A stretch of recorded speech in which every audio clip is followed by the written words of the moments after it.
Muito bem, meus irmãos, você que já está nos acompanhando, nós estamos aqui em mais uma Roda dos Esclarecedores, exatamente para tratar sobre a lição de número 13 da nossa Escola Bíblica Dominical. Nós tivemos alguns contratempos aqui no início, mas já estamos todos prontos, reunidos aqui, para juntos tratarmos essa temática que é tão importante. Nós temos o hábito de fazer um encerramento de trimestre diferente, mas devido às circunstâncias que nós estamos enfrentando, fomos forçados a agir desta maneira. Então você que nos acompanha, nós pedimos que você compartilhe essas lives, você mande nos grupos e esteja presente com a gente interagindo. Nós temos aqui o presbítero Kemuel, que está atento às redes sociais para as indagações dos irmãos e podendo respondê-los também a partir daquilo que a gente vai tratar aqui. Nós temos algumas perguntas para os nossos esclarecedores aqui nesta manhã e juntos nós vamos chegar a um denominador comum sobre essa lição. Lembrando a você que nós estamos estudando revistas da CPAD, são as lições bíblicas da CPAD, e nós estamos estudando nesse trimestre raça humana, queda ou origem, queda e redenção. Nós estudamos do capítulo da lição 1 até a lição de número 6 sobre a origem. Da lição número 7 até a lição número 11, nós estudamos sobre a queda, e agora nós estamos estudando as duas últimas lições, número 12 e número 13, que nós estudaremos hoje. Estaremos falando sobre a redenção. A lição trata o tema O Novo Homem em Jesus Cristo, e tem como texto áureo um texto lá de Efésios, que vai ser objeto da nossa tratativa aqui, que é exatamente o texto que diz assim: até que todos cheguemos à unidade da fé e ao conhecimento do Filho de Deus, a varão perfeito, à medida da estatura completa de Cristo. Efésios 4 e 13. A verdade prática nos instrui a falarmos sobre a salvação em Jesus Cristo, leva-nos à perfeição espiritual, moral e ética, porque Ele, embora Deus, foi o mais perfeito e completo dos seres humanos. Olha só o que nós vamos tratar hoje. E eu já recomendo você que mantenha a sua Bíblia, a sua lição bíblica aberta, lá no Evangelho de João, no capítulo 3, do versículo 1 até o versículo 16. E eu quero fazer essa leitura com você, porque vai ser a base da nossa análise aqui nesta manhã. E já eu peço para os nossos colaboradores aqui fazerem suas apresentações, suas entradas iniciais, e a gente oficialmente dá entrada ao podcast e a essa roda de esclarecedores. Olhe só o que diz o texto de João, capítulo 3, versículo 1 em diante. E havia entre os fariseus um homem chamado Nicodemos, príncipe dos judeus. Este foi ter de noite com Jesus e disse-lhe: Rabi, bem sabemos que és mestre vindo de Deus, porque ninguém pode fazer estes sinais que tu fazes se Deus não for com ele. Versículo 3. Jesus respondeu e disse: na verdade te digo, que aquele que não nascer de novo não pode ver o reino de Deus. Versículo 4. Disse-lhe Nicodemos: como pode um homem nascer sendo velho? Porventura pode tornar a entrar no ventre de sua mãe e nascer? Jesus respondeu: na verdade te digo, que aquele que não nascer da água e do Espírito não pode entrar no reino de Deus. Versículo 6. O que é nascido da carne é carne, e o que é nascido do Espírito é Espírito. Não te maravilhes de ter dito: necessário vos é nascer de novo. Versículo 8. O vento assopra onde quer e ouve a sua voz, mas não sabe de onde vem nem para onde vai. Assim é todo aquele que é nascido do Espírito. Versículo 9. Nicodemos respondeu e disse-lhe: como pode ser isso? Jesus respondeu e disse-lhe: tu és mestre em Israel e não sabes isso? Versículo 11. Na verdade te digo, que nós dizemos o que sabemos e testificamos o que vimos, e não aceitais o nosso testemunho. Se vos falei de coisas terrestres e não credes, como crereis se vos falar das celestiais? Versículo 13. Ora, ninguém subiu ao céu senão o que desceu do céu, o Filho do homem que está no céu. E como Moisés levantou a serpente no deserto, assim importa que o Filho do Homem seja levantado. Versículo 15: para que todo aquele que nele crer não pereça, mas tenha a vida eterna. Versículo 16: porque Deus amou o mundo de tal maneira que deu o seu Filho unigênito, para que todo aquele que nele crer não pereça, mas tenha a vida eterna. Diante desse texto nós queremos orar, diante desse texto nós queremos abençoar a sua vida que vai estar conosco, e também todos aqueles da nossa comunidade que porventura estejam enfrentando alguma enfermidade. Nós nesta hora, como homens de Deus, eu vou até pedir, como bons assembleianos que somos, que nos coloquemos em pé e vamos nos dirigir em oração a Deus, abençoando este momento e também abençoando aqueles nossos irmãos que estão em casa nos assistindo, mas também que estão passando ou padecendo por alguma enfermidade. Nós oramos agora em nome de Jesus. Pai bendito, Pai, a nossa oração nesta manhã é uma oração de gratidão, Pai. É uma oração que o Senhor nos permitiu amanhecer mais um dia com vida. É uma oração, Senhor Deus, que nós nos dirigimos a Ti, ó Pai eterno, que sustenta todas as coisas e que tem o controle de todas as coisas. Nesta hora, Pai, a nossa oração é pedindo por esperança, Pai, por expectativa de dias melhores. Que o Senhor, em nome de Jesus, fortaleça a nossa fé em Ti. Que o Senhor venha tirar de nós todo o medo, Senhor Deus. Pai, venha tirar de nós, Senhor Deus, todo o sentimento de desespero, Pai, mas que nós possamos confiar em Ti e na força do Teu poder. Meu Deus, nesta hora nós Te pedimos uma bênção especial sobre a nossa mente. Ilumina-nos nesta manhã, Senhor Deus, para que nós não venhamos falar aquilo que pensamos ou que achamos, mas que nós sejamos bíblicos, fiéis à Tua palavra, fiéis ao Teu direcionamento.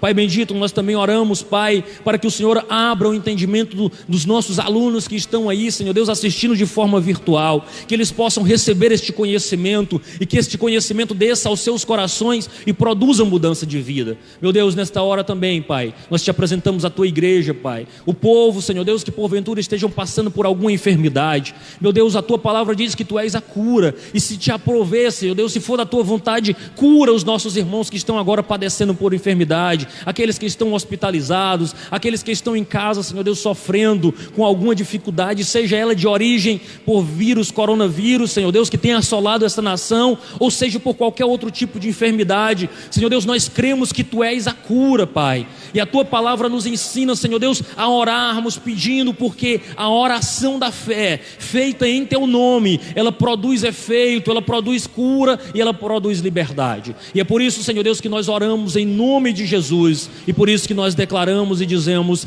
amém, amém e amém, em nome de Jesus. Então mais uma roda de esclarecedores. Eu sou Adonias Carvalho e não é possível chegar à plena perfeição aqui nesta terra, tendo em vista que somos pecadores. A paz do Senhor, queridos, eu sou o presbítero Kennedy Maciel, e neste texto que temos lido, eu vejo a profundidade e o dinamismo da palavra de Deus, do Evangelho de Jesus, para alcançar tanto doutos como não doutos, cultos ou incultos. Amém. Bom dia, meus irmãos, a paz do Senhor. Aqui é o José Carvalho, e a água benta de Deus só Ele tem. Bom dia, meus irmãos, a paz do Senhor. Sou o diácono Jardres e faço a afirmação: o batismo nas águas não é pré-condição para a salvação da raça humana. Rapaz, esses caras tão estilosos, tudo com frase de efeito. É isso aí, é um podcast, é uma transmissão ao vivo. E nós vamos, irmãos, aqui conduzir esse trabalho aqui naquele esquema de perguntas. O presbítero Kemuel tentou escapar aí das suas perguntas, mas ele já falou no início. E eu quero chamar a sua atenção para isso. Quero chamar a sua atenção para o que nós vamos estudar. A lição, ela está dividida em 3 partes, como é uma lição da Escola Bíblica Dominical.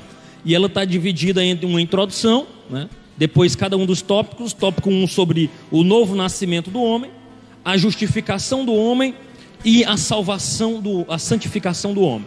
Então é fato que essa lição, irmãos, vai trazer algumas doutrinas que são base para a nossa fé cristã. Hoje nós vamos falar sobre a doutrina da regeneração, vamos falar sobre a doutrina da justificação, vamos falar sobre a doutrina da santificação e por último da doutrina da glorificação. Então são 4 doutrinas que afetam a nossa vida diretamente e que será objeto do nosso estudo esta manhã. E eu fiz algumas perguntas previamente para os nossos queridos cooperadores aqui, os nossos esclarecedores, que eu não sei de nada aqui não, irmãos. Aqui quem sabe é eles. Eu só vou dar algumas pinceladas sobre algumas coisas aqui. E nós vamos fazer essa dinamismo um pouco diferente. Eu não vou me voltar para a ordem da lição. Eu peguei o texto base e fiz várias perguntas. E quando nós respondermos estas perguntas, fatalmente nós chegaremos ao estudo da lição que essa lição propõe, que é o novo homem em Cristo Jesus. O fato é que nós estamos falando sobre alguém que conhece e caminha com Jesus, e quando este alguém conhece e caminha com Jesus, ele chega a essa estatura de varão perfeito? É uma dúvida. Ou não chega aqui nessa terra? É uma dúvida. E nós vamos tentar responder para vocês nesta manhã. Então eu fiz algumas perguntinhas para os nossos irmãos, e eu quero me voltar primeiro para o textual. O apóstolo Paulo, escrevendo à igreja que estava em Éfeso, ele faz a seguinte observação: até capítulo 4, versículo 13 de Efésios, até que todos cheguemos, primeiro, à unidade da fé, ao conhecimento do Filho de Deus, a varão perfeito, à medida da estatura completa de Cristo. E aí eu perguntei e pergunto para os nossos colaboradores: é possível cumprir Efésios 4 e 13 plenamente aqui nessa terra? Um de cada vez para não tumultuar. Os irmãos estão tudo de Bíblia aberta, folheando revista. Eu estou com medo desse povo. Bem, como a nossa revista já nos traz de maneira bem clara, do ponto de vista humano, isso não é possível. Nós, por nós mesmos, pela nossa própria força, pelo nosso próprio entendimento, é impossível que nós cheguemos a essa perfeição, né? E nós entendemos que nós caminhamos em Cristo, quando nós recebemos a Cristo em nossa vida e começamos a passar então por esse processo, nós então caminhamos para esta perfeição, né? Eu estava vendo um comentarista falando sobre a questão de que cada um de nós, como crentes aqui na terra, como cristãos aqui na terra, nós devemos ser como um exemplar de Cristo aqui na terra. Cada um de nós que um dia recebemos a Cristo como Salvador, como Senhor da nossa vida, nós devemos ser um exemplar de Cristo aqui na terra. Se nós ainda não somos ainda um Cristo, um exemplar de Cristo na sua totalidade, mas nós estamos a caminho de sermos um Cristo na sua totalidade, quando se diz respeito à perfeição. Eu sempre gosto de fazer a referência a esse texto, retomando ao versículo anterior, quando o apóstolo vai dizer que ele deu uns para apóstolo, outros para profeta, evangelista, pastores, doutores, vírgula, querendo, né? Essa palavra querendo, ela faz uma diferenciação muito grande, o aperfeiçoamento dos santos para a obra do ministério, para a edificação do corpo de Cristo, até que chegamos à unidade da fé e do conhecimento, e o texto que ele já foi lido. Então, uma vez que nós somos alcançados pela graça de Deus, encontramos através da mensagem do Evangelho a salvação em Cristo Jesus e somos regenerados por obra sobrenatural do Espírito Santo, nós somos postos, colocados nesse caminho da perfeição. Isso não traduz e nem significa que nós iremos ser perfeitos sob a ótica de que nunca iremos mais pecar, de que em nós não existirá mais falha alguma. E eu retomo aqui as próprias palavras do apóstolo Paulo, quando ele diz: eu não julgo tê-lo alcançado, mas uma coisa eu faço, e é que, esquecendo-me das coisas que para trás fico, prossigo na carreira, olhando para Cristo, para o prêmio da minha soberana vocação. Então, talvez essa pergunta que o evangelista Adonias fez agora há pouco, ela casa muito com a próxima que vem, né? Quando ele vai falar sobre uma outra perspectiva desse processo da perfeição. Então, aqui na Terra, a Assembleia de Deus, como geral, ela rejeita essa doutrina do perfeccionismo cristão. Isso é muito wesleyano, né?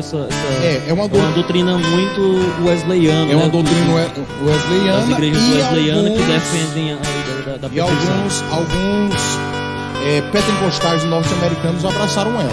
Nós, das Assembleias de Deus, na nossa doutrina, os nossos doutrinadores, né, os pastores, nós, como geral, não acreditamos nesse perfeccionismo. Eu estive conversando com um amigo meu hoje, e ele disse assim: filho, nós não podemos dizer que não existe a perfeição, mas nós também não podemos dizer que nós seremos perfeitos ao ponto de não pecarmos mais. Nós somos postos no caminho da perfeição. E aqui eu quero fazer menção: pastor Adão Reginaldo Filho, pastor de minha mãe, da minha cidade natal. Conversei com ele e ele me falou, porque quando o apóstolo Paulo fala a Timóteo e diz que toda escritura é divinamente inspirada, mas lá na frente ele usa dois termos: perfeito e perfeitamente.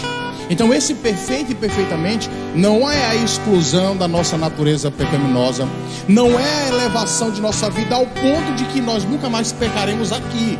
Não, é que nós estamos nesse caminho da perfeição, e no decorrer das perguntas nós iremos mergulhar mais nisso, e nosso entendimento vai abrir, e nós vamos entender perfeito na visão de que não temos pecado. Isso não, nós não alcançaremos aqui.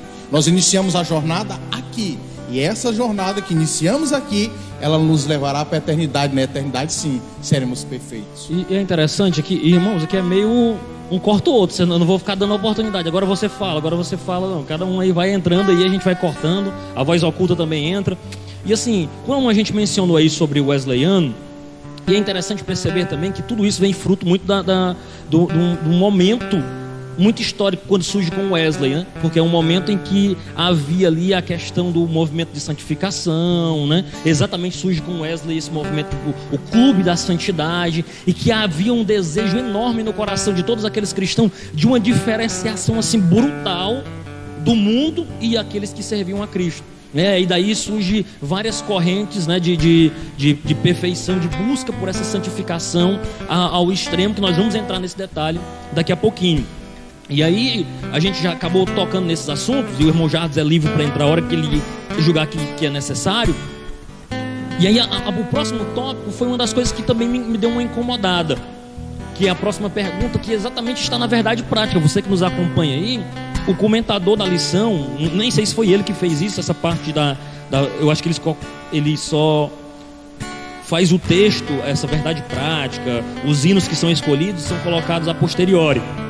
Mas a verdade prática diz assim, a salvação em Cristo nos leva à perfeição espiritual, moral e ética.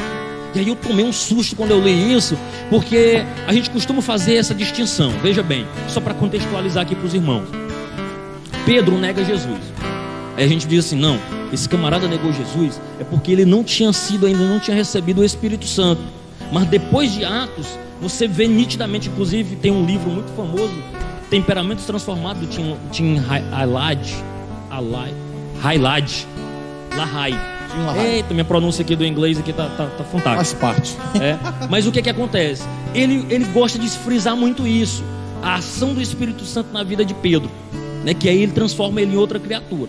Só que nós estamos estudando Gálatas, e a gente percebe que em Gálatas houve um episódio que Pedro, mesmo cheio do Espírito Santo, um homem de Deus, a autoridade apostólica, Paulo chega a colocá-lo nos seguintes termos: coluna da igreja, né, se referindo a Tiago, Pedro e João, são os colunas da igreja em Jerusalém, ele dissimuladamente desliza. E aí Paulo diz assim: eu tive que o repreender na face, porque ele foi dissimulado com aqueles que estavam chegando. Ou seja, uma situação constrangedora. Uma situação constrangedora. Ou seja, nós não podemos fazer tudo. E aí olhe só a profundidade do que eu vou lhe dizer aqui. Nós não podemos fazer tudo na vida cristã, ou melhor, quase nada na vida cristã nós conseguimos fazer sem a ação do Espírito Santo na nossa vida. Mas também temos a responsabilidade de vigiar. Então assim, eu não vejo uma ação do Espírito Santo na vida de Pedro nesse deslize. Eu acho que faltou, sabe o quê? Vigiar. Eu também controlar posso, seus sentimentos. Posso também. Gálatas 2. Gálatas 2, fazendo a Gálatas 2 a reflexão. Eu faço também a colocação da célebre frase que o apóstolo Paulo fala: aquilo que eu quero fazer, esse eu não faço. Então assim, eu entendo nessa perspectiva que quando ele diz que a salvação nos leva a essa perfeição nesses 3 âmbitos: espiritual, moral e ética, porque nós temos hoje essa referência. Quem foi essa perfeição espiritual, moral e ética? O Senhor Jesus. Ele é o nosso modelo. Esse é o contraponto. Esse é o contraponto. Como homem. Só que nós precisamos também levar a entender que nós, eu repito, estamos nesse caminho para a perfeição. Eu queria que, eu estou aqui meio que duvidoso, eu não conheço alguém após Cristo que alcançou isso. Aí alguém pode dizer assim: mas Enoque andou com Deus, Elias foi arrebatado. Mas isso não foi por mérito deles, isso foi por graça. Isso aí é a graça de Deus sendo revelada lá no Antigo Testamento. Então assim, nós devemos olhar para esse texto com óculos, com os olhos do modelo que nós temos. O modelo é Cristo, ele alcançou essa perfeição. É importante a gente ter essa percepção, né, de nós termos um alvo. Mas eu chamo a atenção aqui para o seguinte: a igreja não pode estar também olhando para o fato de que nós não atingimos, nós não conseguiremos atingir a perfeição e colocar isso como uma desculpa para pecar. Esse é um ponto muito importante que eu gosto de falar sempre quando eu tenho oportunidade. Eu penso, e nessa linha que você está falando aí, eu penso que os extremos são perigosos. Sim. Excesso de santidade, eu sou santo demais, e o excesso, sabe, pois se ninguém chega mesmo à estatura, pois deixa para lá, né? Então eu vou fazer. As pessoas confundem às vezes o que é a santidade, né? O santarrão que acha que é santo já está pecando. Ou estou falando na questão de ser santo se achando melhor do que os outros. Esse é o ponto, né? Porque santo você tem que ser, você tem que buscar essa santidade, mas você não tem que se achar, você tem que se reduzir a nada. É uma característica que não é auto-externada. Eu digo, eu sou santo. As pessoas encaram e olham, e eu penso nisso muito. Até a Sunamita faz uma referência a Eliseu com muita propriedade.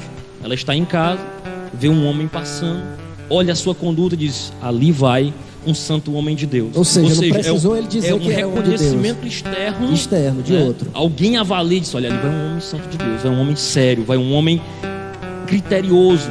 E ainda que a palavra de Deus está na tua boca. Até a gente faz referência exatamente a esse texto, que uma das características a palavra de Deus estava na boca deste homem, ou seja, era um homem sincero, santo, presente que tinha discernimento espiritual para saber se colocar diante da sociedade.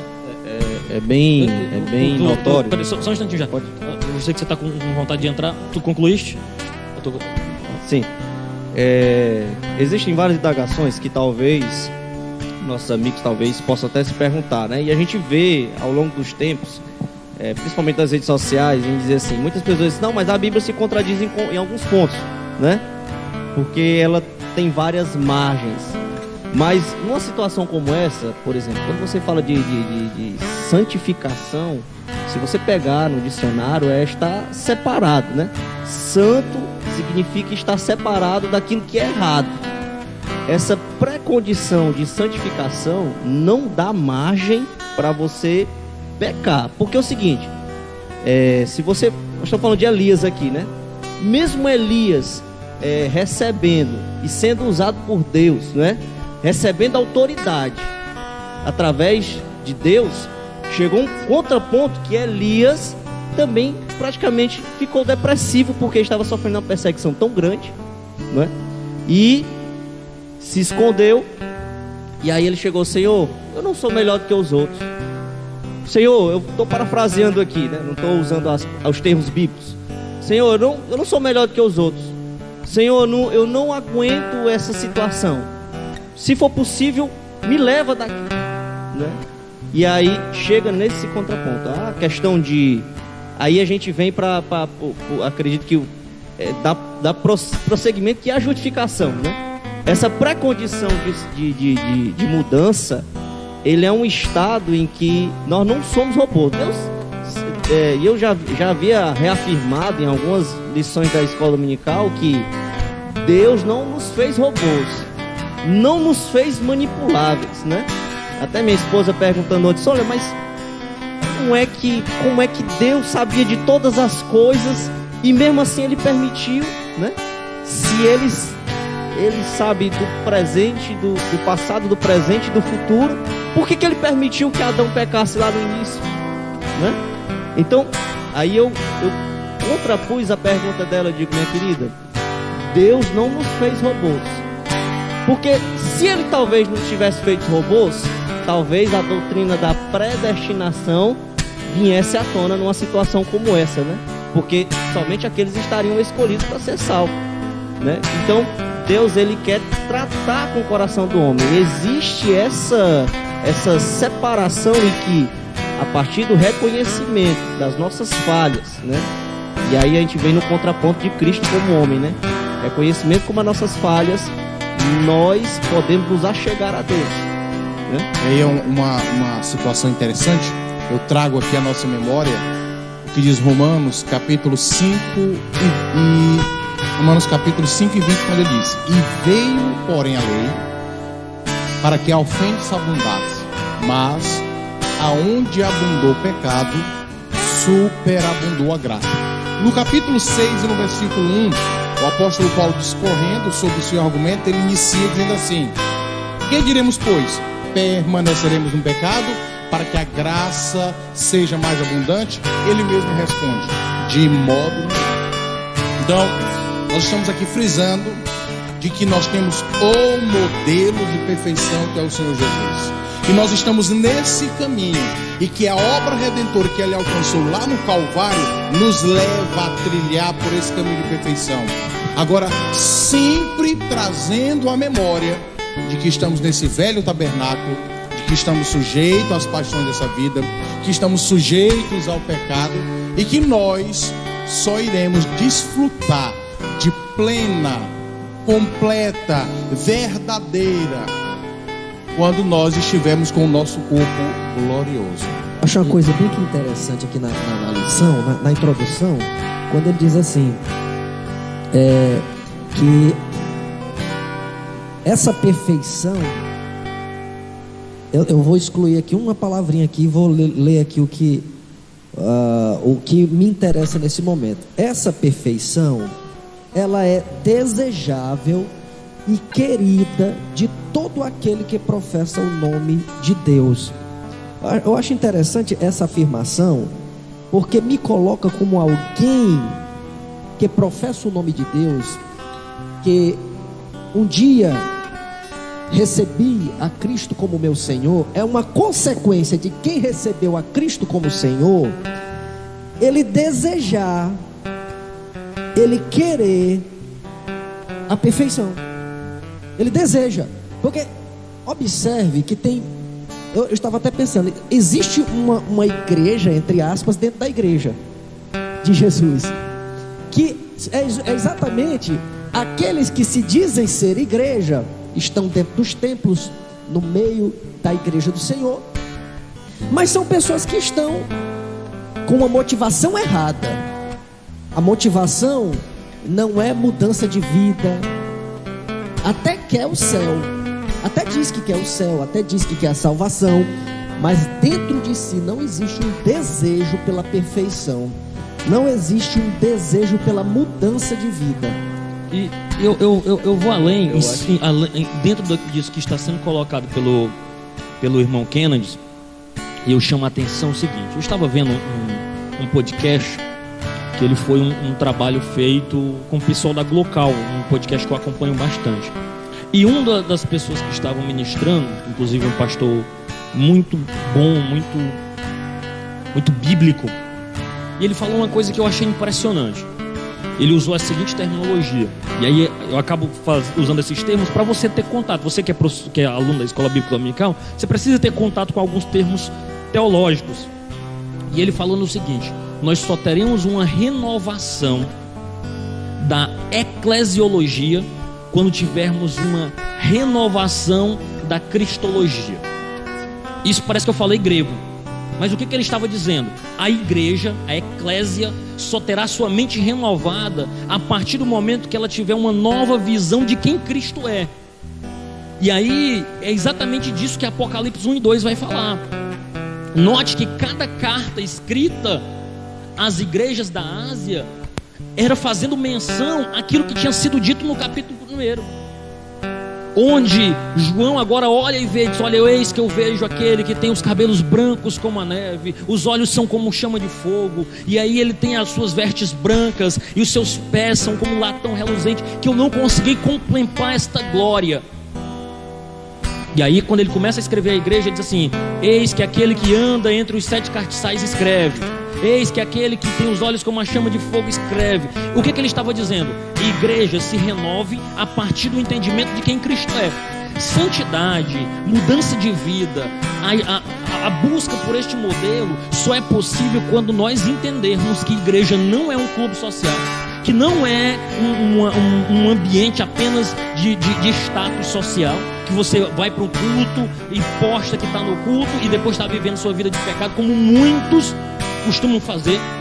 Mas a partir do momento que eu entendo quem Cristo é, e ao entender quem Cristo é, eu tenho uma mudança de vida. Ou seja, a santidade ela é requerida quando eu compreendo todo o processo do novo nascimento, justificação, santificação e glorificação. Quando eu compreendo esta doutrina, eu entendo: eu posso pecar, mas não pecarei. Por quê? Porque eu tenho um santo modelo, eu tenho um santo Deus, eu tenho um poderoso Deus me acompanhando e me direcionando. E aí entro e finalizo com isso, dizendo aos irmãos que você pense a respeito dessas verdades, porque olhe só o que é que João escreve, uma das coisas mais lindas que eu acho, 1 de João capítulo 2. Filhinhos, não pequeis. Eu tenho até medo, mas se pecardes, esse mediador se transformar no Super Saiyajin, porque ele normal, sabe disso tudo, e quando ele se transformar... Mas veja, me permita finalizar me permita finalizar com esse texto. Filhinhos, não pequeis. Ou seja, qual é a ordem? Não peque. Aí você diz: mas é impossível, João. E aí ele diz: eu sei, mas se pecar, saiba, você tem um advogado justo. Então qual é a ordem? É não pecar, é não viver uma vida distante. Por quê? Buscando a plenitude. É aquilo que Paulo vai dizer o seguinte: eu vou pecar, como o irmão José acabou de colocar. Ora, se abundou a graça, onde abundou o pecado, superabundou a graça, eu vou pecar para ter mais graça? Não, de modo nenhum. Eu vou viver uma vida digna do Senhor, porque Ele me tirou das trevas para a sua maravilhosa luz. Meus amados, e aí a gente entra... Como voz oculta aqui, eu estou acompanhando aqui as redes sociais. As perguntas aí estão fervendo, irmão Kemuel. Muitas pessoas acompanhando aqui a live. E a irmã Tamires faz uma pergunta aos nossos comentaristas, os nossos irmãos que estão esclarecendo alguns pontos da Escola Bíblica Dominical, dessa lição. E ela faz aí a pergunta: quando conhecemos, aceitamos a Jesus, no entanto, falhamos e pecamos, tem consequências? Quando nós falhamos e pecamos, bem que eu tenho esclarecedores temos aqui, consequências? Então ela quer saber a opinião dos irmãos a respeito dessa pergunta. Com toda certeza, a consequência, a conta, a fatura do cartão de crédito, ela chega, né? Não importa se você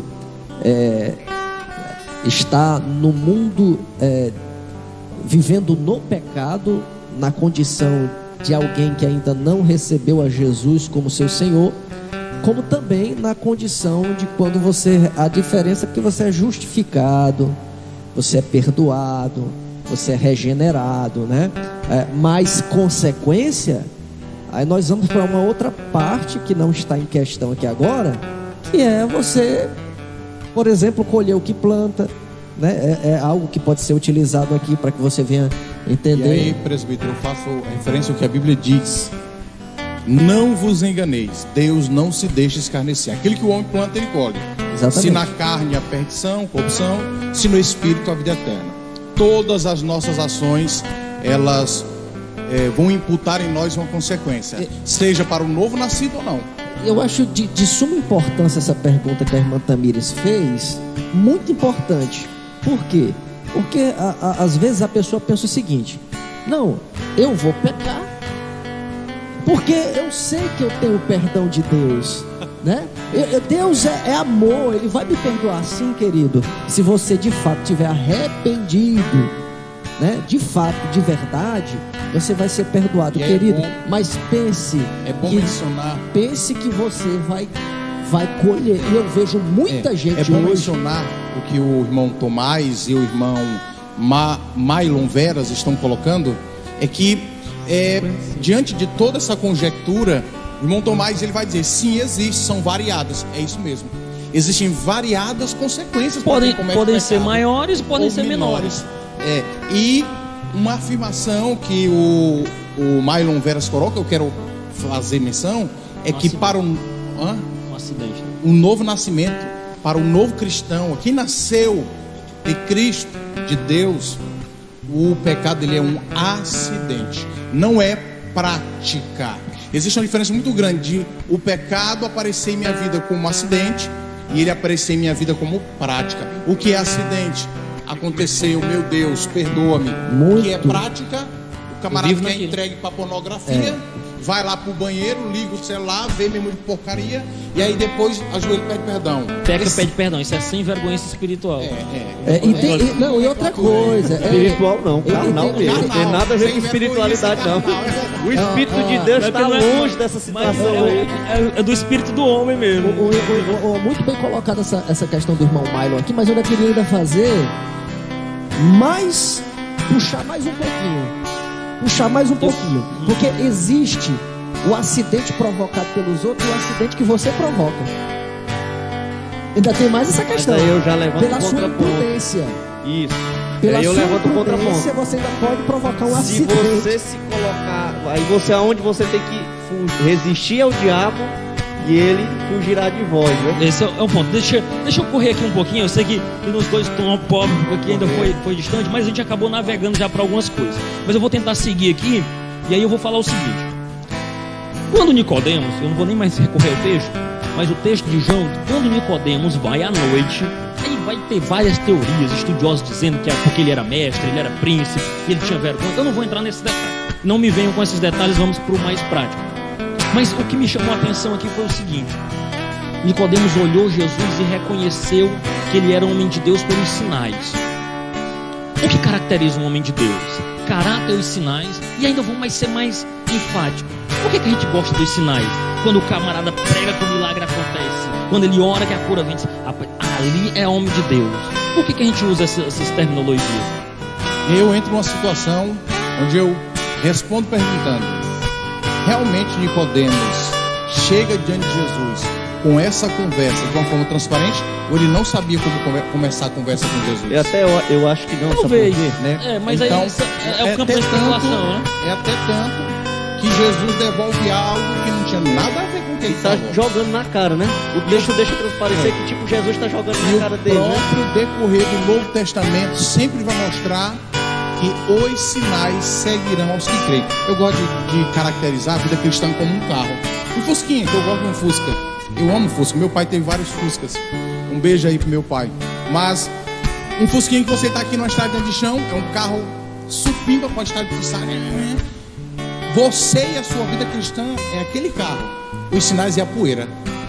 Para a vida cristã, sinal acompanha. E comparada ao que Cristo nos alcançou, é nada. se tem sinal, se não tem sinal. Eu não vou entrar no mérito de dizer que o sinal é mais importante ou que ele é menos importante. Mas eu estou dizendo que o principal é a vida cristã. E o sinal ele sempre vai seguir. Comparado à vida cristã, o sinal é poeira. E eu faço essa colocação pelo seguinte. É fato que especialmente nas igrejas de matriz pentecostal, os sinais têm supervalorização. Vocês vão convir comigo que isso é um fato. Sim. Que muitas vezes se o camarada prega que Deus... Mas você não sabe o quanto que Deus usa. Não, mas ele é desmantelado até o rastro dele é torto. Não, mas o quanto que Deus usa. E a gente tem que ter cuidado com essas coisas, porque às vezes há uma supervalorização, sendo que tu colocaste muito bem, José. Os sinais estão aonde? Atrás. Ou seja, quem é que vai aparecer em primeira instância? Uma vida cristã unibada, um caráter digno e um comportamento digno. Eu adiciono também, por exemplo, Cristo é muito enfático e ele é craque, né? Quando ele fala em uma das suas parábolas, né? Ele vai dizer assim, olha, pode uma mangueira, né? Pode uma árvore dar um fruto que não seja diferente da sua origem, né? Eu adiciono aquilo que o Zé.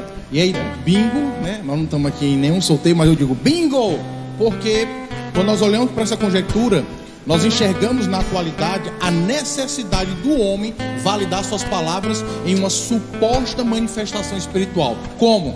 Foi Deus quem falou. Deus. E aí a pessoa começa a falar em mistério e eu combato isso. O pastor Napoleão Falcão uma vez se posicionou acerca disso e baseou biblicamente, aprendi isso com ele. E ele falando que em todo o Novo Testamento Deus nunca usa uma pessoa na primeira pessoa do singular. Eu sou Deus que faço isso, eu sou Deus que faço... Não. Ele usa a terceira. Deus, Ele vai fazer isso. Ele. Porque quando a pessoa utiliza a primeira pessoa, é como se ela tivesse um momento de possessão. E Deus não faz esse tipo de manifestação. Estou limitando Deus, irmão Lucas. Não, eu estou falando do que Ele falou e de como Ele se manifestou. Então, a pessoa é um mau caráter, é alguém que compra e não paga, alguém que não tem um bom testemunho. E aí, para validar a vida desregrada, ele supostamente começa a falar meio mundo de língua, que eu não sei se é o Espírito que concede. Começa a pular de um lado para o outro, vai entregar uma profecia, vai entregar uma mensagem genérica, você que está sofrendo no seu casamento, você que está com aquela dívida, você que está com aquele problema, e ele tenta validar essa vida dele toda esculhambada em uma suposta manifestação espiritual. Eu chamo até uma atenção também quando a gente está falando de sinais aqui, né, de Deus usar alguém, chama a atenção porque hoje, como o meio de comunicação mais utilizado nos nossos dias são as redes sociais.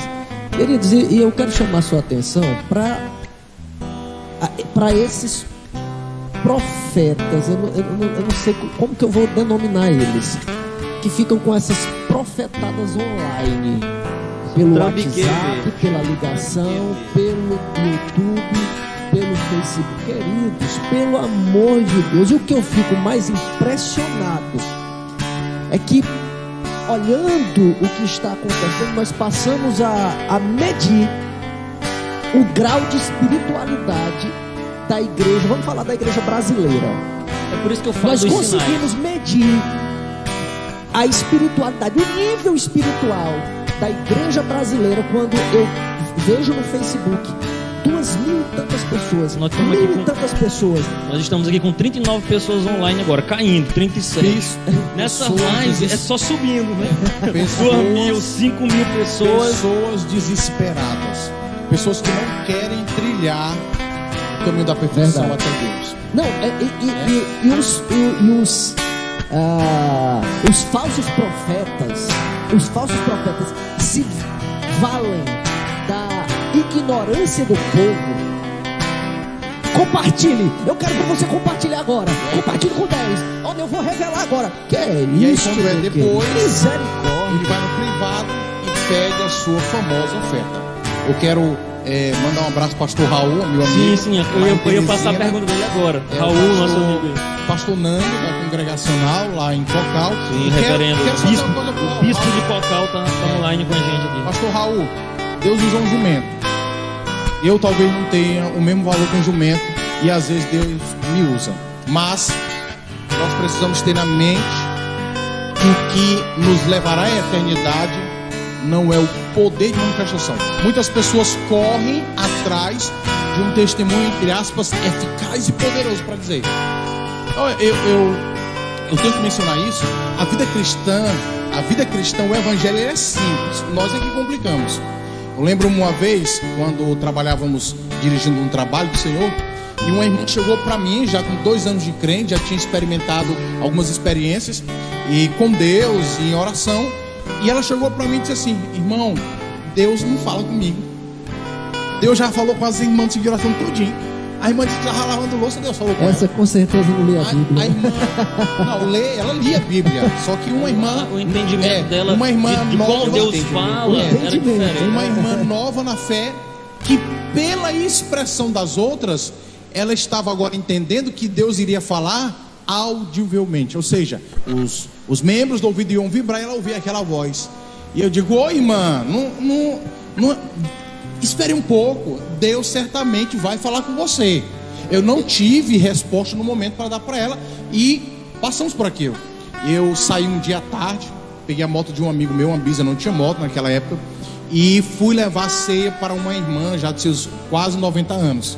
Cheguei na casa da irmã, sentei com ela, a gente distribuía a ceia, conversei, distribuía a ceia, e peguei a motinha. Aí veio na minha mente, agora imagina, crente, BR-Obró, Piripiri, Piauí, você 2h30 da tarde, subir em cima de uma moto, no meio do sol quente. Sabe o que veio na minha memória? Rapaz, eu vou lá na casa da irmã fulano de tal, quem sabe lá não tem um suco. Montei na popzinha, andei a partir de desci. Quando eu cheguei na casa da irmã, e eu sou meio que espalhado assim, eu gritei logo: irmã fulana, a paz do Senhor. Ela: ô irmã Zé, entra. Quando eu botei o pé para dentro da casa dela, eu escutei o liquidificador, ó. Aí eu entrei e ela disse: você aceita suco de maracujá? Tá bem geladinho, fiz agora. Ô irmã, eu aceito, com certeza eu aceito. Sentei na varandinha do quintal da casa dela, e ela disse: irmão Zé, vinha ver bem uma coisa. Aí levantei, a máquina dela estava com um pano debaixo da agulha. Ela disse: irmã, eu estava aqui sentada, costurando. Aí deu um negócio assim na minha mente, eu disse: meu Deus, eu vou já levantar e fazer um suco. Vai que o irmão José vinha aqui em casa. Quando ela disse isso, eu disse: irmã, Deus falou com você. Eu estava em cima da moto. Deus falou com você. Meus queridos, o evangelho é tão simples, tão gostoso de viver, mas nós às vezes complicamos. Deus quer falar contigo, cristão. Deus quer falar com você. Já tem livre acesso entre você e o Pai. O véu que nos separava foi rasgado com a morte do Cordeiro. A Bíblia diz que quando Jesus morre na cruz, o véu do templo se rasgou de alto a baixo. Nós temos já, não preciso de profeta de live não. Nós já temos aquele que intercede por nós, conforme Hebreus capítulo 4, que como nós padeceu, sofreu, o nosso sumo sacerdote. Agora pois, cheguemos com confiança ao trono da graça, a fim de receber socorro e misericórdia em tempo oportuno. Não sei se os irmãos ainda tem mais alguma coisa. Eu queria passar para o próximo ponto. E a ovelha conhece a voz do seu pastor, né? Isso às vezes você está ouvindo a voz de Deus, mas você está duvidando. Muitas vezes você está ouvindo a voz de Deus, você... E como é que eu sei que é a voz de Deus? Primeiro eu tenho que fazer não sei se a palavra seria essa, um pré-julgamento, trazendo à luz as escrituras. As escrituras, para que eu não venha achar que tudo é a voz de Deus falando comigo, né? Só para finalizar aqui também, Madonisa, um ouvinte aqui comentou aqui, e é importante também a gente tá falando dos dois lados, porque nós falamos aqui contra as profetadas, mas nós não podemos deixar de dizer que a profecia existe, que Deus continua falando, que Deus continua usando, que Deus continua fazendo milagres, maravilhas, se revelando. Deus continua. Nós não somos da teoria, né? Da teologia. O fato de existir um fogo estranho quer dizer que o fogo verdadeiro não existe. E é importante dizer isso, que nós somos instruídos, e não é pecado isso, a julgar. Exatamente. Isso mesmo. É julgar a profecia. Há tempos atrás não, mas hoje pela aliança neotestamentária, fale uns, julgue os outros, se estão de acordo com aquilo que a Escritura diz, porque por mais que nós tenhamos o agir de Deus, e às vezes as pessoas costumam argumentar dizendo o seguinte: nós não podemos limitar Deus, de fato, mas o Deus que nos comprou, que nos criou, que nos regenerou, Ele está sujeito à sua própria palavra. Sim. É por isso que Ele nos justificou. Sabe por que Ele simplesmente não disse assim, ó, tá todo mundo perdoado, acabou, vocês pecaram contra mim, vamos fazer o seguinte, vamos passar a régua bem aqui e pronto, a partir de agora quem pecar morre, mas até aqui tá todo mundo perdoado. Não, Ele disse assim, olha, como pecaram e o salário do pecado é a morte, aí eu vou ter, mas o salário do pecado é a morte, o que é que eu vou ter que fazer? Eu vou sacrificar o meu próprio filho. Ou seja, alguém vai ter que morrer no lugar do outro para obter redenção. Então, o Deus se submete à sua palavra. Ou seja, Ele tem um compromisso com aquele que diz, com aquilo que Ele diz. Nós não, o homem não. Ele promete uma coisa, às vezes não cumpre. Ele diz que vai e já está desprometendo. Mas o Deus tem compromisso com sua palavra. Eu faço aqui uma referência a um certo deputado nas suas lives, meu Deus, né? Ele diz assim: nós temos que contestar tudo, né? Nós temos que contestar tudo, porque é o seguinte: pelos seus frutos conhecerei, né? Árvore. Então, a partir do momento quando você faz uma alusão, quando o apóstolo Paulo foi colocado à prova no seu apostolado, e a gente comentando com a Adonias essa semana, e ele foi muito enfático, né? Quando ele chegou diante de Pedro, ele disse: peraí, se ele é apóstolo, eu também sou. Se ele prega, pronto, ele pregou em tantas situações, pois eu tenho pregado em várias, muito mais do que ele, entendeu? Então, a partir do momento que você se coloca à prova, você tem que conhecer, né? Você tem que fazer uma alusão. Eu conheço José, mas eu conheço José porque uma pessoa falou dele para mim, mas eu não sei como é que é a vida dele, eu não tenho intimidade com ele. A mesma coisa é esses profetas, esses falsos profetas. Ele chega 2-3 mil lives, mas o cara não conhece a vida dele. Tem gente que pergunta assim: como é que você sabe que foi Deus que falou? Eu disse: quando se cumpre. Quando se cumpre. E até lá, e até se cumprir, eu fico esperando. Eu espero. Eu não fico nem duvidando, nem dizendo que é mentira, a não ser que seja algo antibíblico. Uma vez eu vi um certo personagem falava, um pregador: é isso que eu te digo, que tu és um super-homem. Aí na mesma hora o pregador disse: você está repreendido, Satanás. Olha, eu quero, antes de partir para a próxima, Dom, eu quero só mandar um abraço para Marcos Vinícius, lá de Oeiras. Tá? E eu mandar um abraço para o irmão Lucas Magalhães, que está mandando também Marcos, um abraço, meu filho. Deus abençoe seus negócios. Estivemos lá em Oeiras 2017 pregando o retiro de jovens. Também mandar um abraço para Matoso lá em Fortaleza também. Um abraço aqui para minha esposa. Olha aí, tem que fazer um marketing, essa voz oculta. Irmãos, deixa eu andar bem aqui. Eu tinha algumas perguntas. E assim, eu gosto sempre de usar o caso de Nicodemos e o caso da mulher samaritana, capítulo 3, capítulo 4 de João, quando a gente está dando treinamento de evangelismo, para ensinar sobre passar de uma conversa natural para uma conversa espiritual. É disso que Jesus faz. Eu não vou nem entrar nessa pergunta, mas é uma técnica válida para usar no evangelismo. E eu nem vou entrar nesse aspecto. Eu vou juntar aqui duas perguntas. Primeiro, nós vamos falar agora sobre a questão do novo nascimento. Jesus usou essa expressão essa única vez, e que, pelo que me consta, é a única vez que esse conceito é utilizado no Novo Testamento, né? Essa ideia do novo nascimento, com essas palavras utilizadas por Jesus aqui: necessário vos é nascer de novo. E aí o que acontece? É importante que se diga isso aqui. Primeiro, é um conceito que Jesus usou nesta ocasião, e aí eu aprendo uma coisa importante: as mais belas pregações de Jesus foram para uma pessoa, né? Sexta-feira eu estava aqui, meu amigo, pregando, e só tinha o irmão Jardres, e o irmão Lucas. Mas eu tava aqui, meu amigo, uma bala. E assim, isso só vem ratificar aquilo que a gente disse, que Deus continua operando milagres, né? É verdade. Exatamente. Ele cantou 3 hinos. Ele tá falando referência aos hinos. E eu nem cantei o meu preferido. Mas deixa eu juntar aqui, os irmãos gostam, né? Ratificação. Nascer da água e do Espírito significa ser batizado nas águas e ser batizados com o Espírito ou no Espírito Santo. Nós entramos agora no tema da lição que a gente vai ter que até, pelo menos eu tenho uma certa discordância do comentador, e eu sei que isso não é absoluto do pensamento dele. Em outra ocasião ele já se manifestou contrário a isso. Eu penso que escapou aqui. porque a gente estava até comentando isso em off-topic, e aí a gente entra nesse ponto aí, falando sobre novo nascimento agora, e da agora em diante já entra na regeneração. Eu quero triscar em algumas coisas, vou até aqui posicionar mais direto aqui na cadeira. Analise uma coisa, vamos aqui por partes.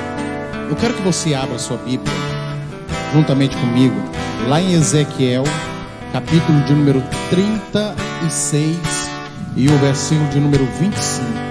Ezequiel 36, 25. 36, 25. Quando eu entrei e disse que só Deus tem a água benta para nos purificar, foi lembrando de Ezequiel 36, 25, quando diz: então jogarei água pura sobre vós, para limpar todos os seus pecados. Vale, água, limpar pecado. Vocês ficarão purificados de todas as coisas erradas que fizeram e o terrível pecado da adoração de imagens. Estou lendo aqui na versão da Bíblia Viva. Vou ler agora na outra versão, versículo 26. E vos darei um coração novo, e porei dentro de vós um espírito novo. E tirarei o coração de pedra da vossa carne, e vos darei o coração de carne. Versículo 27. E porei dentro de vós o meu espírito. Quando Cristo, se você pegar o versículo 3 e o versículo 5 e fazer o paralelo, você pega o versículo 3 do capítulo, o versículo 3 e o versículo 5 do capítulo 3 de João, você vai ver um paralelo entre esses versículos. Vamos lá. Jesus respondendo disse: na verdade, te digo. Ao versículo 5, Jesus respondendo disse: na verdade, te digo. Versículo 3 e o versículo 5 começam: na verdade, te digo. Aí ele continua: quem não nascer de novo, versículo 3. Aí no versículo 5 ele diz: quem não nascer da água e do Espírito, é paralelo.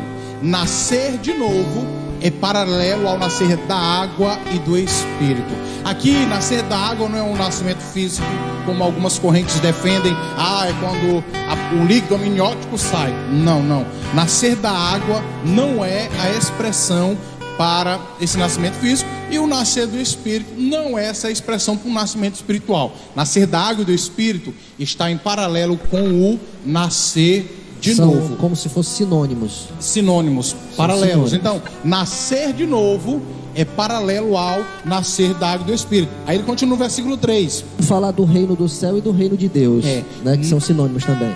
Não pode ver o reino de Deus. Aí no versículo 5, não pode ver o reino, entrar no reino. Então, o versículo 3 e o versículo 5, eles são paralelos. Então, quando Cristo chega para Nicodemos e diz assim: você é mestre e não sabe isso, porque na perspectiva da posição de Nicodemos, ele tinha toda a lei, todos os profetas, o Pentateuco, tudo, a lei e os profetas aqui, e ele não sabia dessa profecia do livro do profeta Ezequiel. Ele sabia de tudo aquilo, ele era mestre, ele era o teólogo, da nação, e ele não sabia o que estava escrito, essa verdade expressa em Ezequiel capítulo 36, versículo 25 ao 27.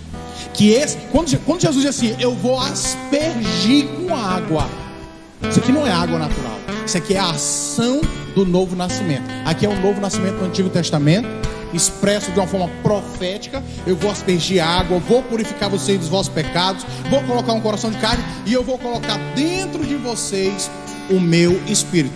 Após isso, eu encontro expressões no Novo Testamento de nascidos de Deus, quando o próprio apóstolo Pedro diz assim: vocês foram regenerados, não de uma semente perecível, mas imperecível, por meio da palavra de Deus, vivo e permanente.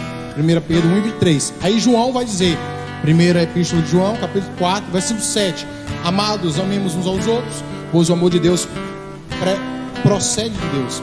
Aquele que ama é nascido de Deus e conhece a Deus.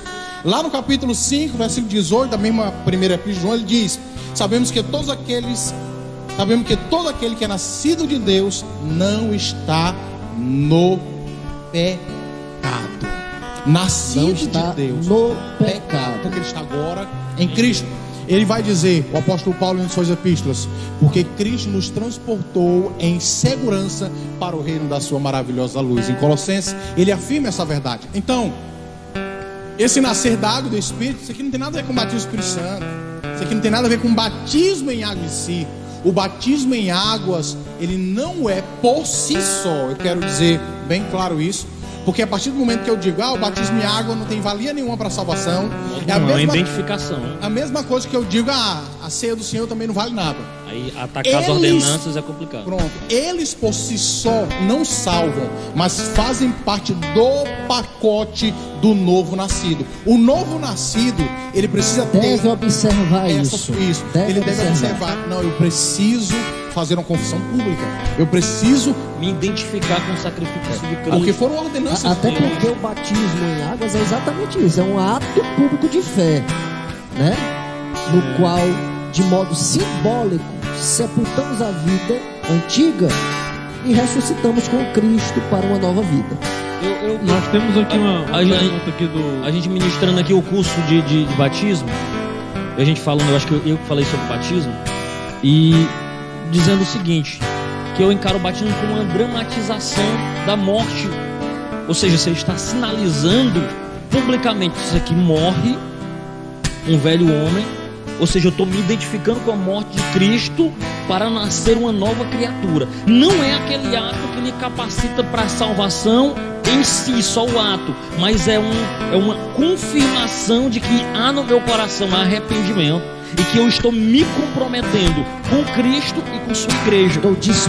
Estou disposto a eu trago aqui a memória da origem da teologia da educação cristã. Por que surgiu a origem da teologia da educação cristã? O Império Romano agora pega o cristianismo. Então todos que conhecem, todos nós conhecemos a história. Então o declínio do Império Romano foi invasão dos bárbaros, crescimento do cristianismo. O Império Romano pega o cristianismo e diz, não, vamos ver se a gente consegue apaziguar, vamos transformar em religião oficial. Quando eles transformam em religião oficial, qual era a prática do Antigo Testamento? Alguém já fazia no Novo Testamento, alguém já fazia a confissão de fé, logo era batizado em águas. Quando o cristianismo é reconhecido como religião oficial, muitas pessoas estavam descendo as águas do batismo sem verdadeiramente ter nascido de novo, sem ter nascido do alto. É porque é simples, quando uma religião se torna a religião oficial do Estado, ter status é ser daquela religião. Ou seja, houve uma conversão em massa. Ou melhor, não houve uma conversão, houve uma adesão em massa. Deixa eu colocar aqui a participação dos nossos internautas para a gente dinamizar um pouco. É quente. Dinamizar um pouco e aí a gente talvez seja o que vocês vão falar agora para frente, né? Vamos lá, o irmão pastor Raul Matos faz as seguintes, algumas perguntas, né? Quando nós nascemos de novo, né? Quando é que nós nascemos? A partir de que momento? Esse nascimento é imediato? Deu tempo para o ladrão da cruz ser nascido? E aí o irmão Orleans, lá de Santa Luzia, também faz uma participação. Abraço, Orleans. Ele nos pergunta, existe diferença entre o batismo de João e o batismo cristão? É interessante, eu até agradeço essa pergunta do irmão, do pastor Raul Matos. Eu quero só concluir aqui, para que os irmãos entendam a importância que foi desse surgimento. Surge aí o primeiro catecismo da história da igreja cristã, que é o credo apostólico, que é o credo em Deus Pai, que é a doutrina. Então, eles faziam esse catecismo, é cristão, então vem aqui para o catecismo. Eles passavam por esse catecismo agora, somente depois é que eles iam para as águas do batismo. Então assim, quando a gente olha para a ordenança, eu repito, o batismo, assim como a ceia, eles fazem parte do pacote da execução da vida cristã aqui na terra, mas eles em si não salvam ninguém. Porque se fosse bom, eu ia pegar todo mundo, e já entrando na pergunta do irmão Orleans lá de Santa Luzia, eu ia pegar todo mundo e assim, vem aqui, deixa eu batizar todo mundo para salvar todo mundo. Porque João batizava para arrependimento de pecados, e o batismo que agora executamos em Cristo é um batismo para confirmar, exemplificar e externar publicamente que eu me arrependi. que eu agora sou nova criatura. Se o batismo fosse uma pré-condição, batismo nas águas, né? Aquele ladrão da cruz, ele não tinha ganhado a condição da vida eterna junto com Cristo, né? Isso. Então, E o Raul colocou uma pergunta extremamente boa e nós iríamos entrar nela mais pra frente, mas a gente aproveita e já corre aqui, porque o nosso tempo também já se foi. Eu vou acabar saltando aqui algumas perguntas. Mas eu quero saber dos irmãos, e a gente tenta caminhar por aqui. Em aspectos práticos, vamos falar agora das 4 doutrinas que nos acompanham aqui, pra gente, e aí a gente acaba voltando uma ou outra se for necessário mais adiante. Regeneração, justificação, santificação e glorificação. Como isso afeta a nossa vida? Isso casa com a pergunta do Raul e casa com aquilo que a gente já estava conversando aqui. Em que momento nós somos regenerados? Como é que funciona a justificação, a santificação e a glorificação? Eu vou ser bem simplista. Isso só afeta tudo. Afeta Isso só afeta tudo. Não existe vida cristã sem regeneração, justificação, santificação e glorificação. Regeneração é o novo nascimento. É o novo nascimento. É o novo nascimento. E aí pastor Raul, meu amigo, vou até tirar uma. Eu não sei lhe dizer a maternidade, assim, né? O local, se tem espaço geográfico, a hora, o minuto. Agora, uma coisa eu lhe digo: quando um pecador se arrepende, quando com sua boca ele confessa que Cristo é Senhor, e em seu coração crê que o Pai o ressuscitou dentre os mortos, a Bíblia diz: serás salvo. Ele começa o processo. Ele, naquele momento em que ele aceita Jesus como Senhor da vida e Salvador da alma. É a diferenciação clássica da Assembleia de Deus. Nós cremos do seguinte modo: que nós recebemos o Espírito Santo quando cremos, e isso é uma distinção nós fazemos uma distinção clara entre receber o Espírito Santo e ser batizado no ou com o Espírito Santo. Eu não vou entrar nesse ponto, porque senão aqui só isso aqui dá um podcast, dá uma aula completa. Mas o fato é, quando somos regenerados, como de fato nos arrependemos dos nossos pecados e confessamos Jesus como Salvador, ali, a partir daquele momento, nós começa a habitar em nós, nesse tabernáculo finito, o Espírito Santo. E aí nós podemos dizer que somos regenerados. Aí como é que se diz essa regeneração? Essa regeneração é o que? Agora eu tenho consciência de pecado. Interessante também. Abre essa ênfase para a consciência de pecado. Existe, muitas vezes as pessoas confundem a regeneração e justificação. Regeneração e justificação, porque a regeneração e justificação são processos concomitantes. Eles acontecem ali. Eu sou regenerado. Um acontece no homem, o outro acontece no tribunal de Deus. Isso. Eu sou justificado, não por mim, mas pelos méritos lá do Calvário. E a santificação, porque alguém vai dizer assim: como é que o apóstolo Paulo escreve aos primeiros Coríntios e no início ele escreve: aos santificados no Senhor. E no decorrer da epístola ele começa a denunciar meio mundo de pecado moral, de comportamento errado, meio mundo de coisas que, eu utilizei a expressão meio mundo, é do bom maranhense, muitas coisas utilizadas para justamente, poxa, ele inicia a epístola chamando aos santificados do Senhor. E essa Está galera dizendo aí que são santos e agora já está denunciando um monte de pecado, né? É onde entra a situação. Santos, porque foram justificados, porque foram regenerados. Mas agora o fato deles terem sido justificados e regenerados não isentou eles de sua natureza pecaminosa, de lutar diariamente. E é o que você pergunta, e lá no final nós vamos falar sobre as disciplinas cristãs. Só enquanto vocês respiram aí, quando se fala de salvação, né? Toma um gole de água e mandar um abraço aqui pro nosso Serei, sou, ou melhor, fui, Josimar, sou e serei. está nos assistindo, pastor Josimar. Abraço, Maravilha. pastor Josimar. Um abraço, irmão Ornes. Um abraço, pastor Raul. Pastor Um abraço aí Reginaldo pra Dias todos os também, lá ouvintes. de Biapina, Um abraço, pastor, lá de Biapina. Ceará. Reginaldo Dias, nosso amigo, Rosimar Almeida. Ixi, rapaz, nós estamos com um pregador nos assistindo aqui, viu? Oh, meu E Deus. outra comentando coisa, Jesus. viu? Ajuda aí, pastor Josimar, Se viu? nós fôssemos, Pastor Raul, irmão Ornes, ajudem aí. viu, Zé? Se nós fôssemos super-homens, nós não precisávamos ser justificados. É verdade. Então assim, só para ficar claro aqui e fechar. Então, o que acontece? A Assembleia de Deus no Cremos, eu até trouxe aqui a declaração de fé. O que a declaração de fé diz? Ela diz assim: regeneração é a transformação do pecador numa nova criatura pelo poder de Deus, como resultado do sacrifício de Jesus na cruz do Calvário. Essa é conhecida como novo nascimento. A pergunta do Raul é cirúrgica, porque em que momento isso acontece? Então é quando é difícil nós pontuarmos isso, porque é possível pessoas caminharem na igreja por muito tempo e ainda assim não serem regeneradas. Deus, mas um fato, olha, existe. Talvez eu traga uma experiência pessoal, isso é perigoso, mas mesmo assim eu vou dividir com os irmãos. A partir do momento que você tem consciência de pecado, quando você tem consciência de pecado, significa que já não opera a lei do pecado em você. Como assim, irmão Adonis?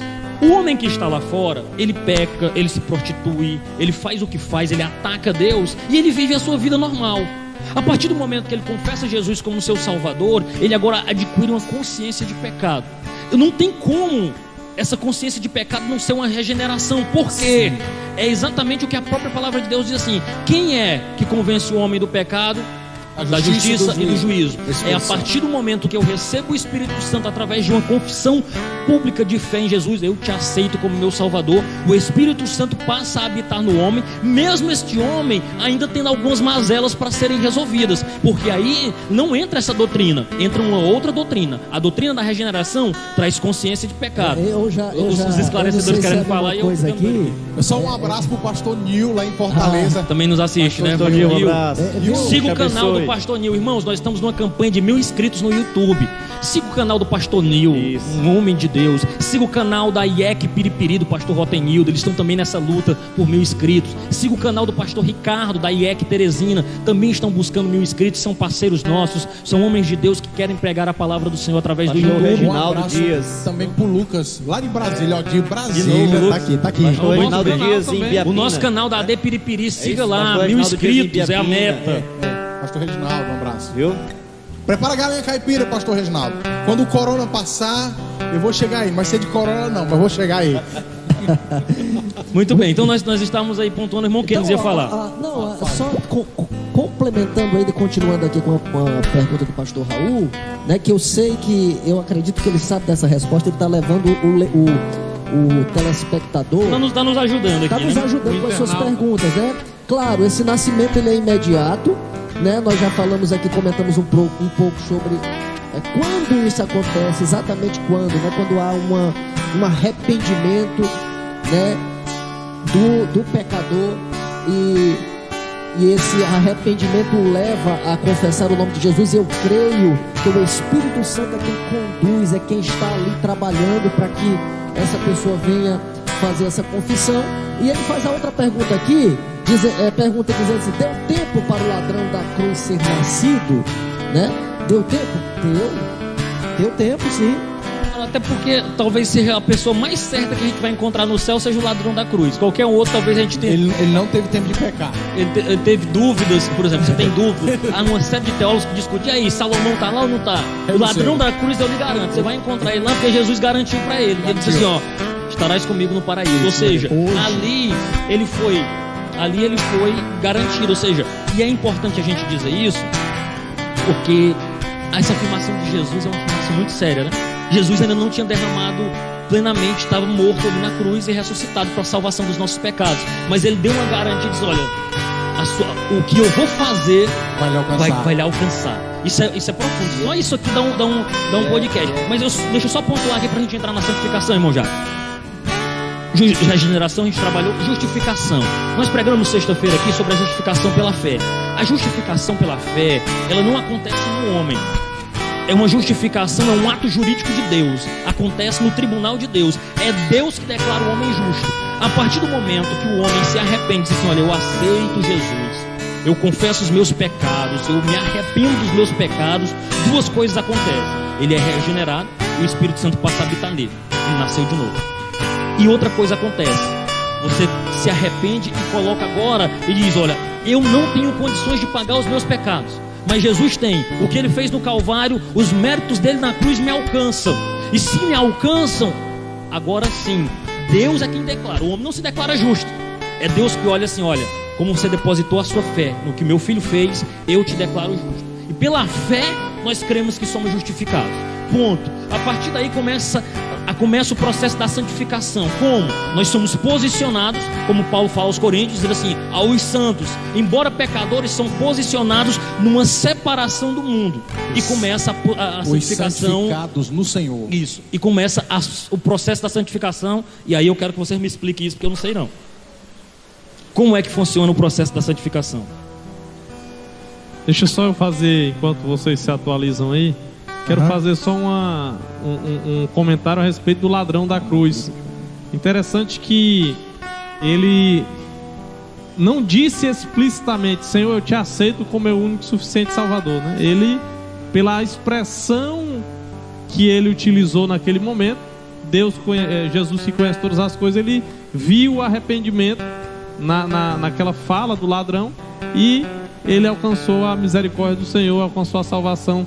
E isso é que nós queremos dizer o seguinte: que Deus conhece a intenção do coração do homem, e ela vai ser determinante para você alcançar a salvação ou não. Porque você pode muito bem também dizer que aceita só da boca para fora, né? Mas não aceita realmente com arrependimento. E aproveito aqui para mandar um abraço aqui para o nosso pastor que está lá nos assistindo em casa. Pastor Mota. Pastor Mota, ele está impossibilitado de sair de casa pela restrição da questão do coronavírus, mas ele tem confiado aqui nessa equipe que tem feito esse trabalho de escola bíblica dominical, aos nossos irmãos que nos assistem. A igreja te ama, viu? Principalmente eu. Vamos lá, irmão evangelista Adonias, faça aí a pergunta novamente para os nossos... Qual era a pergunta? A pergunta agora é sobre santificação. Assim, a santificação, exatamente. Então, o que acontece? Essa da santificação está dentro desse pacote da 14 aí, que é sobre como é que nos afeta. Como é que funciona a santificação? É um tópico da lição todo sobre isso. Nós dividimos isso, pelo menos quando você aprende direito nos cultos de doutrina e na escola bíblica dominical, tem diferença. Eu quero que vocês me expliquem, eu não sei vou mais falar sobre regeneração, justificação, santificação e glorificação. Estou esperando entrar aí a serpente de bronze, que eu quero dar uma pinceladinha na serpente de bronze. Põe os irmãos aí, continuem com santificação, Jartres e Kennedy. E aí, como é que funciona a santificação?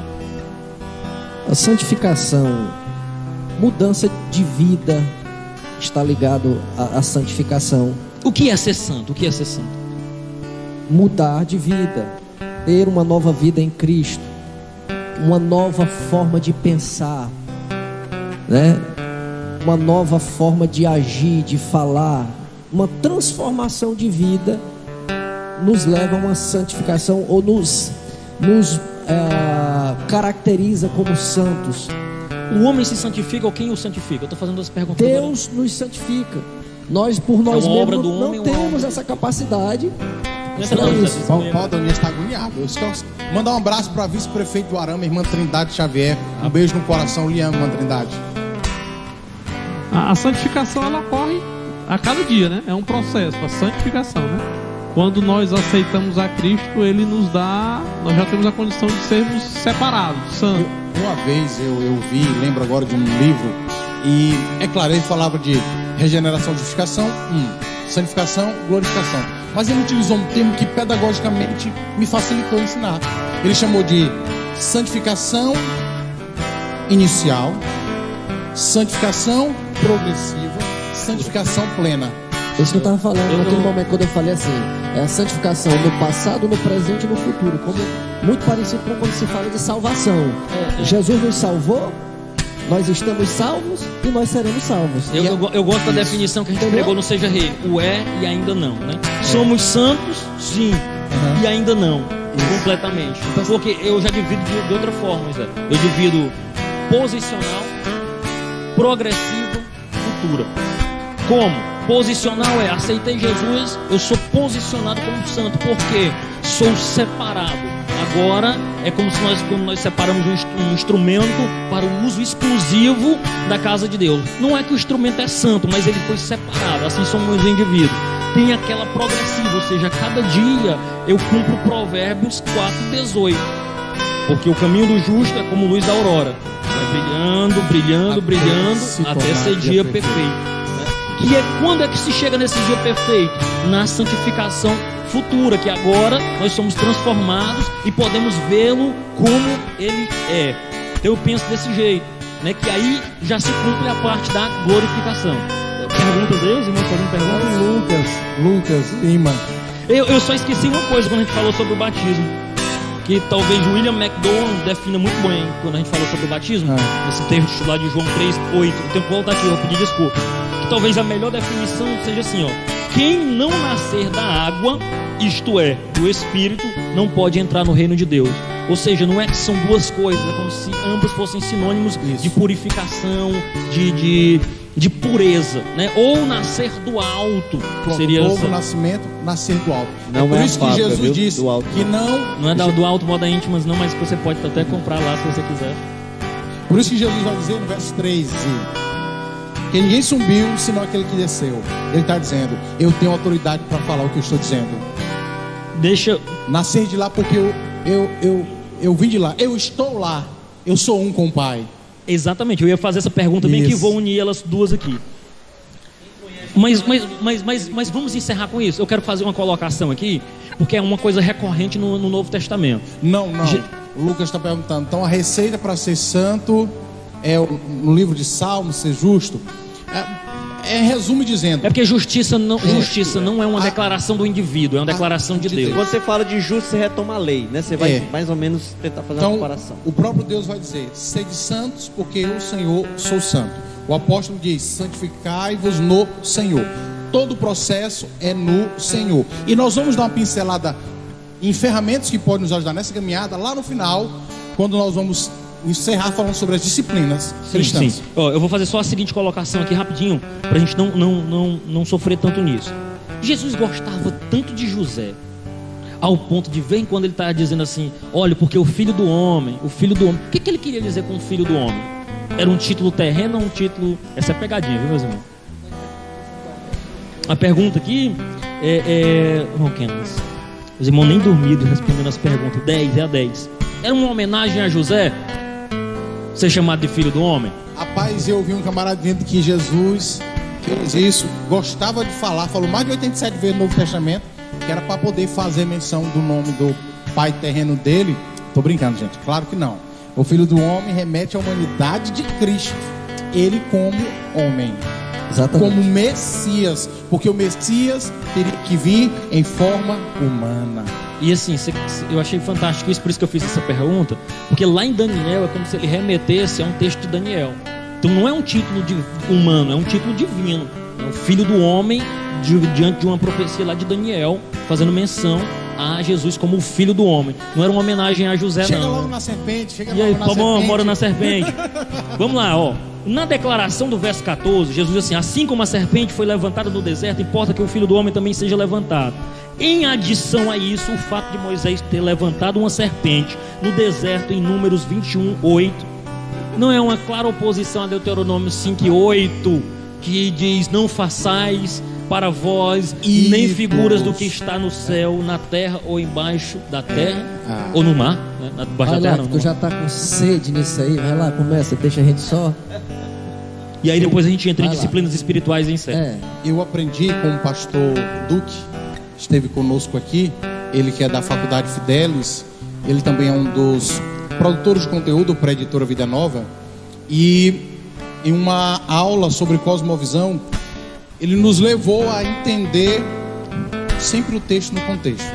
Lá em Deuteronômio 5:8, quando a Bíblia fala sobre a questão de imagem do céu, da terra, de baixo, ela está falando na imagem sendo produzida como ídolo.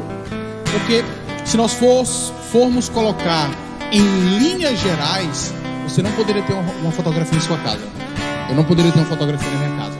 Então assim, vamos entender o que aconteceu. O povo de Deus pecou contra Deus. 1, eles pecaram contra Deus. 2, vivenciaram a consequência do pecado. O que? Serpentes abrasadoras estavam agora mordendo ali o povo. 3, se arrependeram. Moisés, fala aí com Deus, pelo amor de Deus. Fala com Deus, vê o que ele pode fazer para resolver esse problema.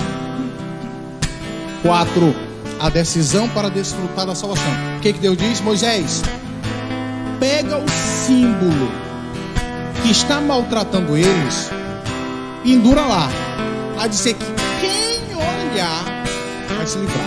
Ele está dizendo: 1, pecaram. 2, eles viveram consequências do pecado. 3, se arrependeram.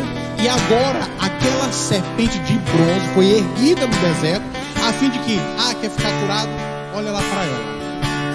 Teve gente que não olhou, né? Morreu ainda. Teve gente que não olhou, assim porque como tem gente que não vai olhar para o Cordeiro de Deus. Hoje, o que assola a humanidade? O pecado. Quem foi que foi erguido? Isaías disse: olhai para mim e sereis salvos. Então, Isaías fala essa verdade, olhar para mim e sereis salvos. E o próprio apóstolo Paulo, em 2 Coríntios 5:21, diz: aquele que não conheceu o pecado, o fez pecado por nós, para que nele fôssemos feitos justiça de Deus. Então, o pecado que eu e você cometemos, que as gerações anteriores cometeram, Cristo agora é feito imagem desse problema que nós hoje vivenciamos, que é o pecado. E quando ele se faz essa imagem, basta eu e você olhar para ele e nós seremos salvos. Agora tem gente que não olha. Regenerados, justificados e posicionados Eu para a glória de vejo Deus. aqui Coisa linda. lá na referência que se fez aí, lá em Números 21:8, primeiro que foi, deixa eu ver aqui como foi que eu coloquei aqui para não perder. Números 21:8 foi um fato isolado,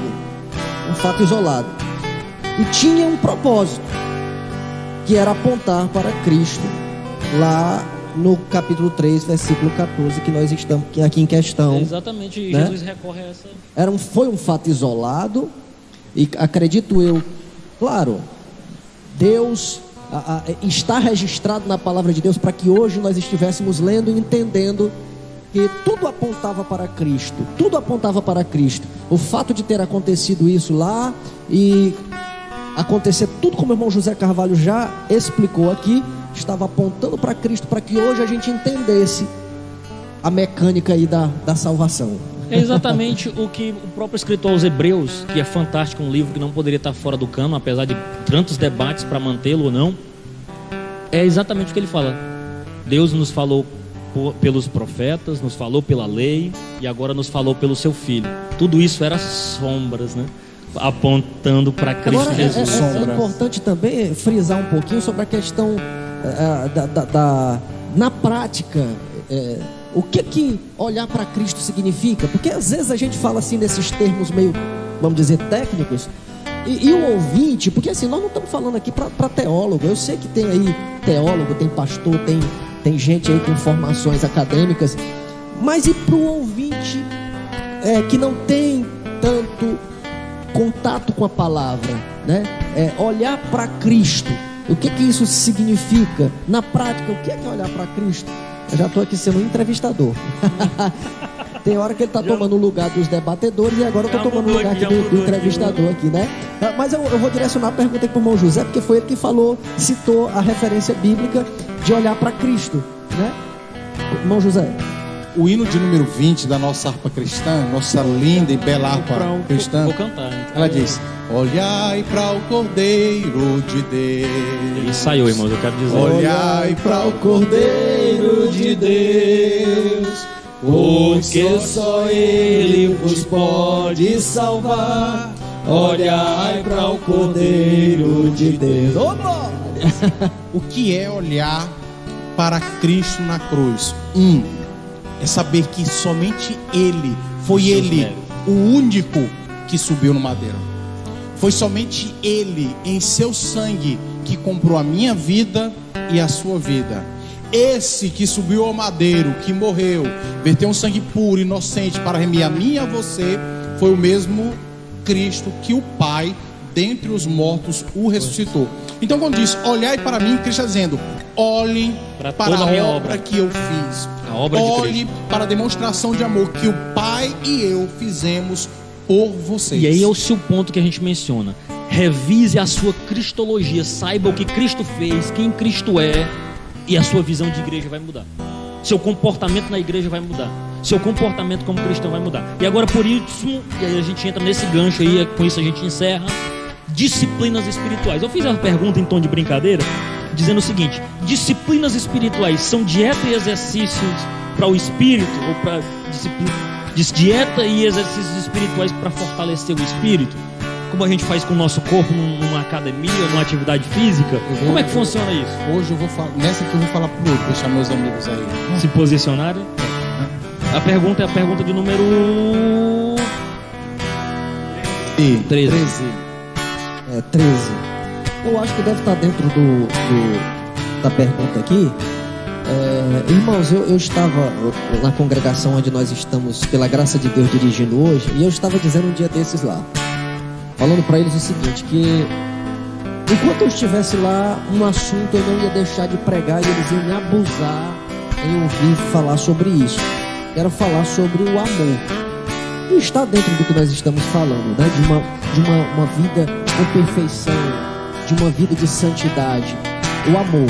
E a gente sabe que na igreja nós não estamos isentos de termos problemas a se resolver, né? Na verdade, aqui é um hospital onde está direto aparecendo gente doente, e adoece os de dentro também, a gente tem que estar colocando ali o remédio para estar curando. E é impressionante, e eu me lembrei, o irmão Adonias gosta de falar isso, irmãos, parece que a gente está pregando todo dia a palavra, ou toda semana, e parece que os irmãos estão ouvindo, mas parece que aquilo entra no ouvido e sai no outro. O famoso ouvido de mercador. Essa palavra não está entrando no ouvido e descendo para o coração. E é impressionante como a igreja sofre com questões tão simples. E isso que o irmão Adonias estava falando aqui agora, sobre a questão de você olhar para Cristo, você aprender quem é Cristo, você entender o que é Cristo, e você começar a ser um seguidor de Cristo, que é aquilo que nós falamos no início. Nós temos que ser um Cristo em formação a cada dia. Nós não somos Cristo em sua plenitude, mas temos que ser um Cristo em formação. E é impressionante, irmãos, como por falta de amor se decorrem vários tipos de problemas dentro da igreja. Por que é que alguém fala mal do outro? É porque não tem amor. Por que é que alguém não está perdoando o outro? É porque não tem amor. Por que é que tem alguém que se incomoda com o outro? É porque não tem amor. E aí por diante, pela falta de amor, nós vemos vários problemas decorrentes da falta de amor. Talvez eu até me arrisque aqui a dizer que todos os problemas que existem dentro da igreja decorrem da falta de amor. Porque quando nós temos amor, irmão, vai ter o fofoqueiro, vai ter aquele que vai falar mal de você, vai ter aquele que vai ser injusto com você, vai ter aquele que vai te humilhar, vai ter aquele que vai te rebaixar, vai ter aquele que vai fazer tudo, mas você tem amor. E o amor vence tudo isso. O amor vence tudo isso. Eu quis começar falando sobre isso, porque é algo que está realmente... as lideranças, os pastores, aqueles que estão aquele que tem, não é obrigado a ter cargo para ser um líder. Às vezes você é um líder nato, né? Você não tem cargo nenhum na igreja, mas você é um líder nato e você sabe conduzir as pessoas. Então é importante você entender que precisa você estar corrigindo com amor aqueles que precisam, aqueles que estão errando. Eu vou entrar aqui um pouquinho, só para em cima disso tudo. Talvez a gente tenha uma consciência de tudo que você está falando, sabe? Eu preciso amar mais. Eu acho que talvez, raramente alguém que serve a Deus com verdade não dá uma palavra dura a alguém e diz, mas por que eu fui tão duro? Para que eu fiz isso? Né? E assim, talvez a gente até entenda que há uma necessidade de amor.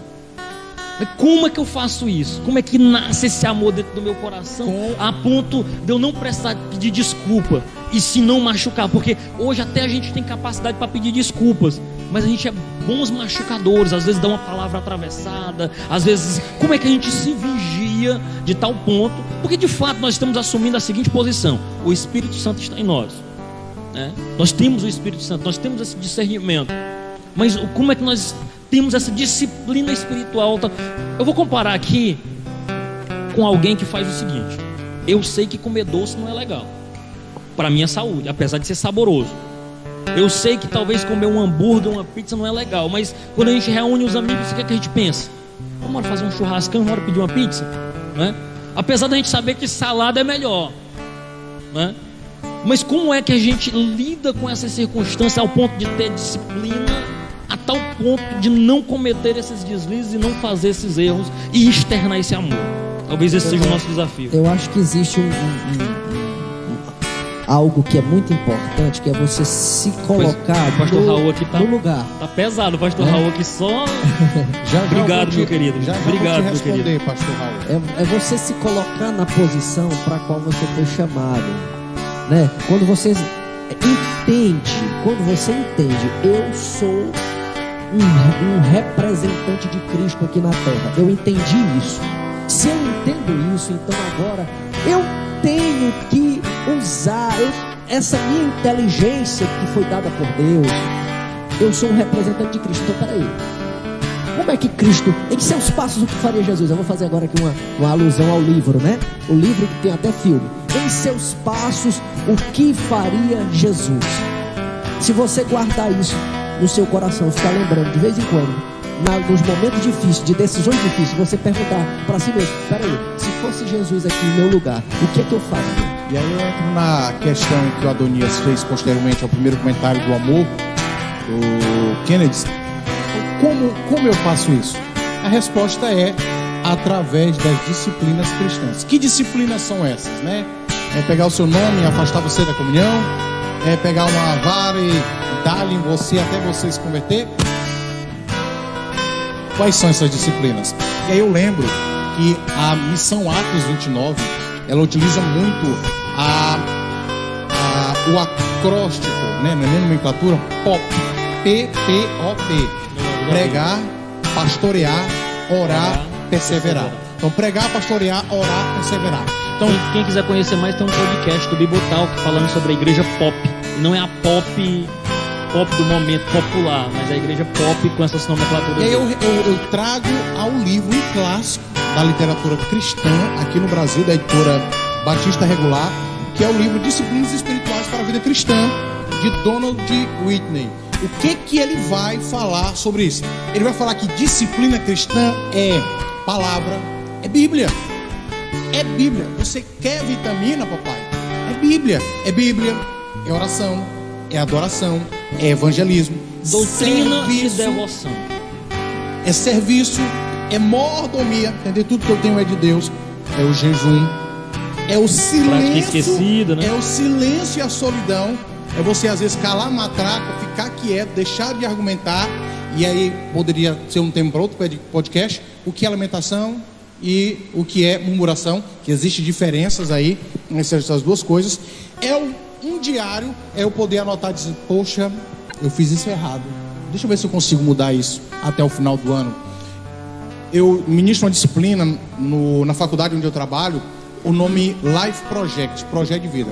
E eu sempre peço para os meninos, na primeira unidade, fazer um mural dos sonhos, fazer um projeto de vida, e eles mapearem o estado atual e o estado desejado. E o que eles irão fazer, metas, plano de ação, objetivos, para alcançar o estado desejado. Grande parte, nós brasileiros, não anotamos aquilo que queremos mudar, aquilo que queremos alcançar. Faça essa prática, é uma disciplina cristã. Anotar: eu não sou um bom contribuinte de missões. Eu não ando compartilhando Cristo frequentemente. Eu sou uma pessoa que eu não sou muito dado a um tipo de comunhão na igreja. Eu não ajudo muito ao meu pastor, o ministério local, o grupo ali, o departamento. Eu sou uma pessoa que sou falho em minhas contribuições. Então assim, isso é algo que deveria anotar o que você é para buscar mudar. Aprendizado e perseverar. Pronto. Então aqui o livro, ele elenca 11 disciplinas.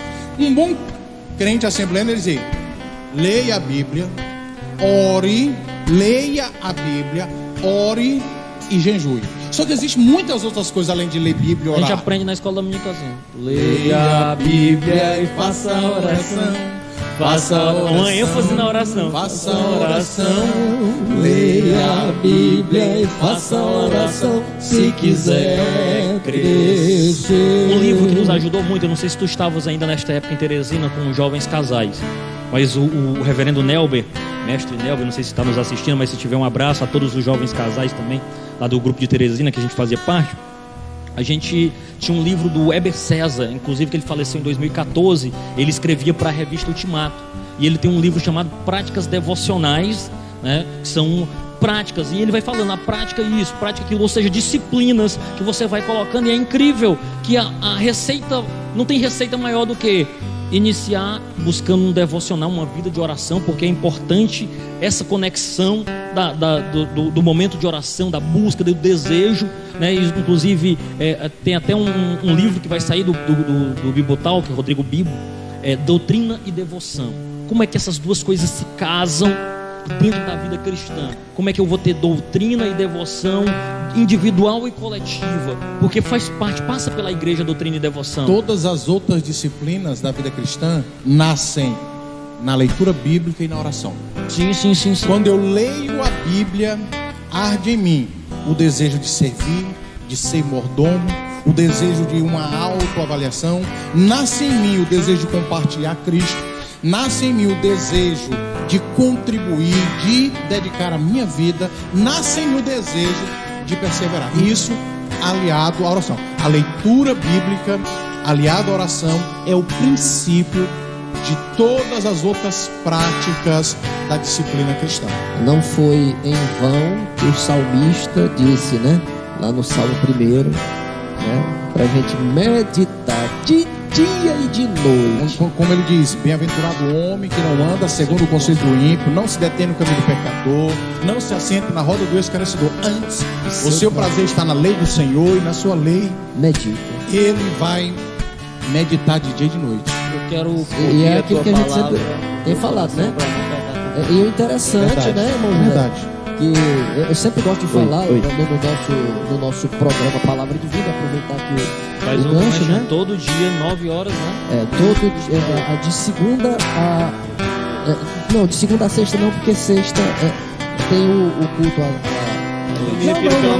pela manhã. Não, tá certo. É de segunda a sexta mesmo, tá certo. Porque é pela manhã, né? Às 9 horas da manhã temos um encontro marcado lá na nossa página aqui da igreja. E eu sempre tenho falado lá sobre a questão de meditar, chamando sempre a atenção essa semana inteira, chamando a atenção para você não só ler, mas meditar no que a palavra diz, procurar entender, pesquisar. Pega um dicionário, pega um comentário bíblico, vai lá no rodapé da sua Bíblia, se você tiver Bíblia de estudo, né? E pesquise. Você vai aprender, você vai descobrir coisas que você vai ficar maravilhado. É assim que acontece com quem gosta de estudar. Uma indicação para essa circunstância que o presbítero Kenneth coloca, a Bíblia mais ideal, eu a tenho, a Bíblia de Estudo e Aplicação Pessoal da nossa casa, a Casa Publicadora das Assembleias de Deus. Nós estamos caminhando aí, evangelista Donias, para quase 2 horas de live. Eu quero pontuar um posicionamento final meu e eu prometo que eu já ia pedir o seguinte, que os irmãos façam suas considerações finais, e aí eu faço o fechamento aqui. De tudo que foi falado, de tudo que foi demonstrado, muito importante, mas eu quero só pincelar em algo que talvez seja importante, né? Você quer ver sinais? Você quer ver a glória de Deus? Compartilhe Cristo. Evangelize. Eu lembro do relato de um missionário, amigo, pastor Mário César Karenina. Na época ele era secretário de missões da Assembleia de Deus lá no Peru. Acho que hoje ele é o presidente da convenção. E ele me relatou um fato de que em um país vizinho dele, um missionário assembleiano havia ido para lá para ministrar, para pregar, para evangelizar. E ele pregava o evangelho. Todo dia ele pregava o evangelho. Pregava e ninguém se convertia. E ele fala para mim que existia uma família muito devota a uma outra corrente aí de prática de devoção de fé deles. E essas pessoas eram tão ensinadas, tão arraigadas naquilo, que nenhuma palavra de persuasão faziam elas acreditar. Que eu remoto que o apóstolo Paulo disse que o evangelho não consiste em persuasão, em palavras persuasivas, mas demonstração de poder. E um dos membros daquela família tinha um problema de uma ferida, a gente chama aqui de ferida brava, né? Uma ferida que tomava da metade da canela aos pés. E o pastor Mário César Karenina, lá do Peru, ele disse que aquele missionário, tomado de um profundo amor, de um profundo pesar pela situação daquela criança, ele perguntou: eu posso orar por ela? Ele disse: eu posso. E aí ele disse que ele ajoelha, Quando ele ajoelha, ele pega as duas mãos limpinha, bonitinha, e põe ali em cima daquela ferida e ora a Deus pelaquela enfermidade. Senhor, cura este rapaz. Aí falou: manifesta a tua glória, o teu poder. Alguns dias depois passaram, aquele menino sofria daquela enfermidade, tá? Quero dizer para você que milagre não é mágica. Sim, salabim, pim, pim, não tá mais, né? Na maioria das vezes, quando Deus vai operar nesse tipo de coisa, ele se utiliza de algum tempo. Não foi ali no momento, mas era uma ferida que perdurava semanas, meses, talvez ano, não lembro. E com menos de uma semana, aquela ferida ela começou a secar, aquele líquido começou a desaparecer. E com menos de 15 dias, aquele menino agora estava experimentando algo melhor. Sabe o que foi que levou a família toda aquela família para Cristo? Sinal. Mas não foi sinal de um camarada que entra em rede social querendo seu dinheiro. Não foi um sinal de alguém que queira promover o seu nome e dizer que é um grande profeta aqui na terra. Não. Foi o sinal para alcançar um homem de Deus na simplicidade. Alcançar a vida. O poder de Deus é manifestado para alcançar o pecador. O poder de Deus é manifestado para libertar os cativos e oprimidos. Cristo disse: o Espírito do Senhor está sobre mim, quando ele abre o livro lá em Isaías. E ele disse que aquela profecia ia ver se cumprido, para pregoar o evangelho, liberdade aos cativos e oprimidos. Isso sim, o poder de Deus se manifesta para isso. Muito obrigado, a paz do Senhor e Deus lhe abençoe. Graças a Deus. Queridos, quero agradecer a Deus, né, por mais essa oportunidade que o Senhor nos concede para estarmos aqui na sua presença. E eu quero finalizar aqui mandando um abraço para o nosso pastor Reginaldo Dias, né, que faz aqui um comentário que vai casar com o comentário que o pastor Nil também fez aqui, né, que o pastor Reginaldo diz assim: o problema é que muita gente lê a Bíblia para justificar a sua situação, né? E não para mudar a luz da palavra. Eu vou ficar com essa primeira parte aqui. O problema é que muita gente lê a Bíblia para justificar a sua situação, tá? Pastor Nil, com o comentário dele, responde algo que vai casar no que o pastor Reginaldo falou. Deixa eu ver aqui.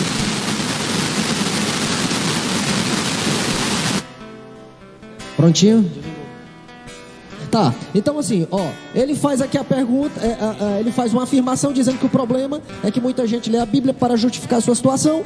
E o pastor Nil cita aqui Salmo 119, 10 e 11, que diz assim: com todo o meu coração te busquei, não me deixes desviar dos teus caminhos. Aí essa parte aqui: escondi a tua palavra no meu coração, para eu não pecar contra ti. Então, a palavra que eu deixo é essa: não leia a Bíblia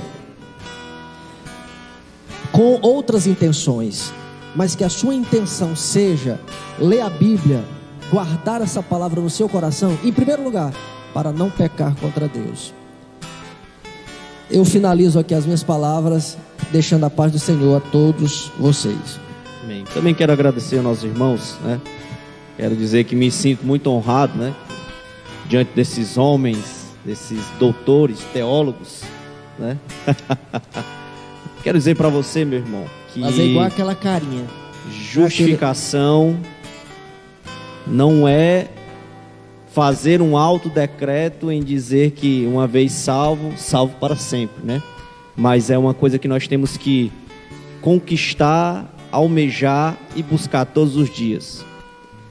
A Bíblia diz, né, quando Cristo fala sobre perdão de pecados, ele só cita um caso que não existe perdão, não existe salvação para isso, que é, no caso, a blasfêmia contra o Espírito Santo. É a negação em você não reconhecer automaticamente aquilo que Cristo fez na cruz. Não é você xingar, não é você proferir palavras de baixo calão contra o Espírito Santo. Mas o que Cristo quis dizer é que automaticamente, quando você não reconhece a morte de Cristo no Calvário, que você não reconhece que Ele ressuscitou dentre os mortos, você não vai justificar, não vai trazer aquilo à tona. Então, se autocondena, né? Valeu, muito bem comentado aqui. Então, do jeito que você está aí, né, na sua casa,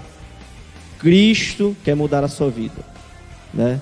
Nós não estamos trazendo aqui uma mudança né? Nós estamos proferindo aqui algo que vai trazer riquezas, bens materiais, mas nós queremos trazer e falar aqui como ministros, né? Como ministros aqui da palavra de Deus, que Cristo tem algo para a sua vida. Então quero já desde já agradecer aos nossos irmãos, aqueles que compartilharam, aqueles que trouxeram, aqueles que comentaram, né? Ao nosso pastor que tem nos dado um apoio incondicional, um apoio que sem esse total apoio nada seria feito nessa ocasião, né? Então desde já quero falar para você que se você gostou, se você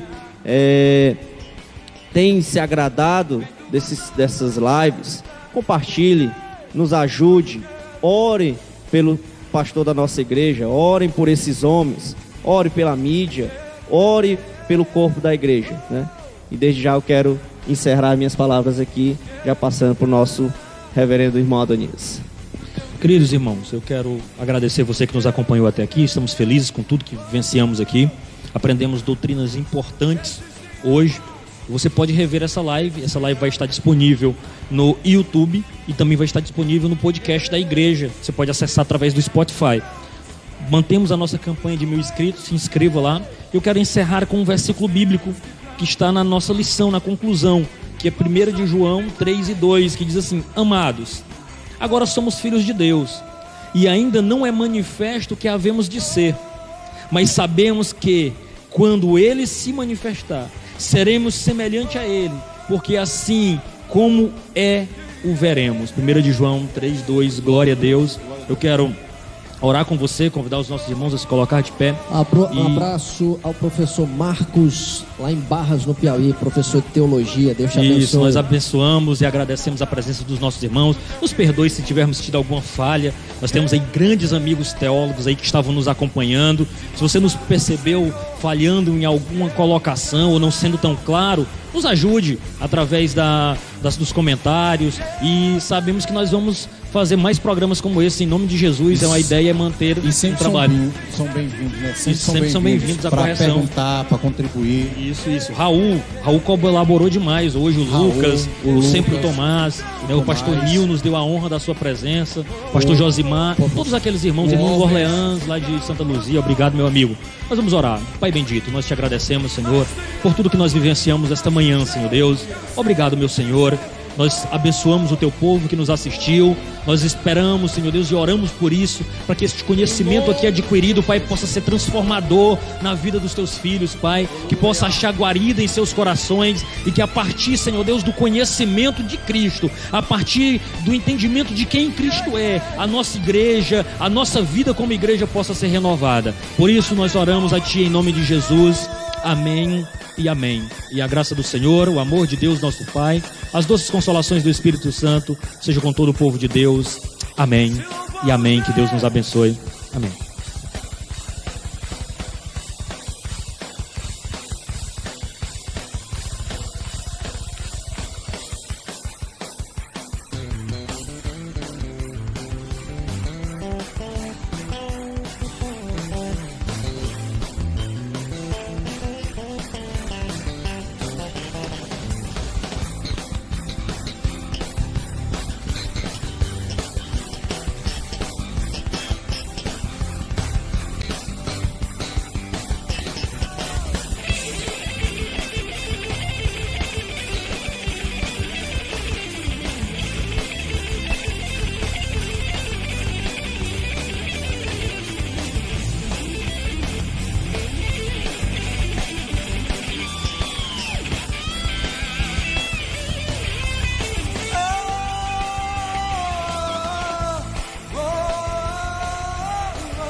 mais de ti, Senhor.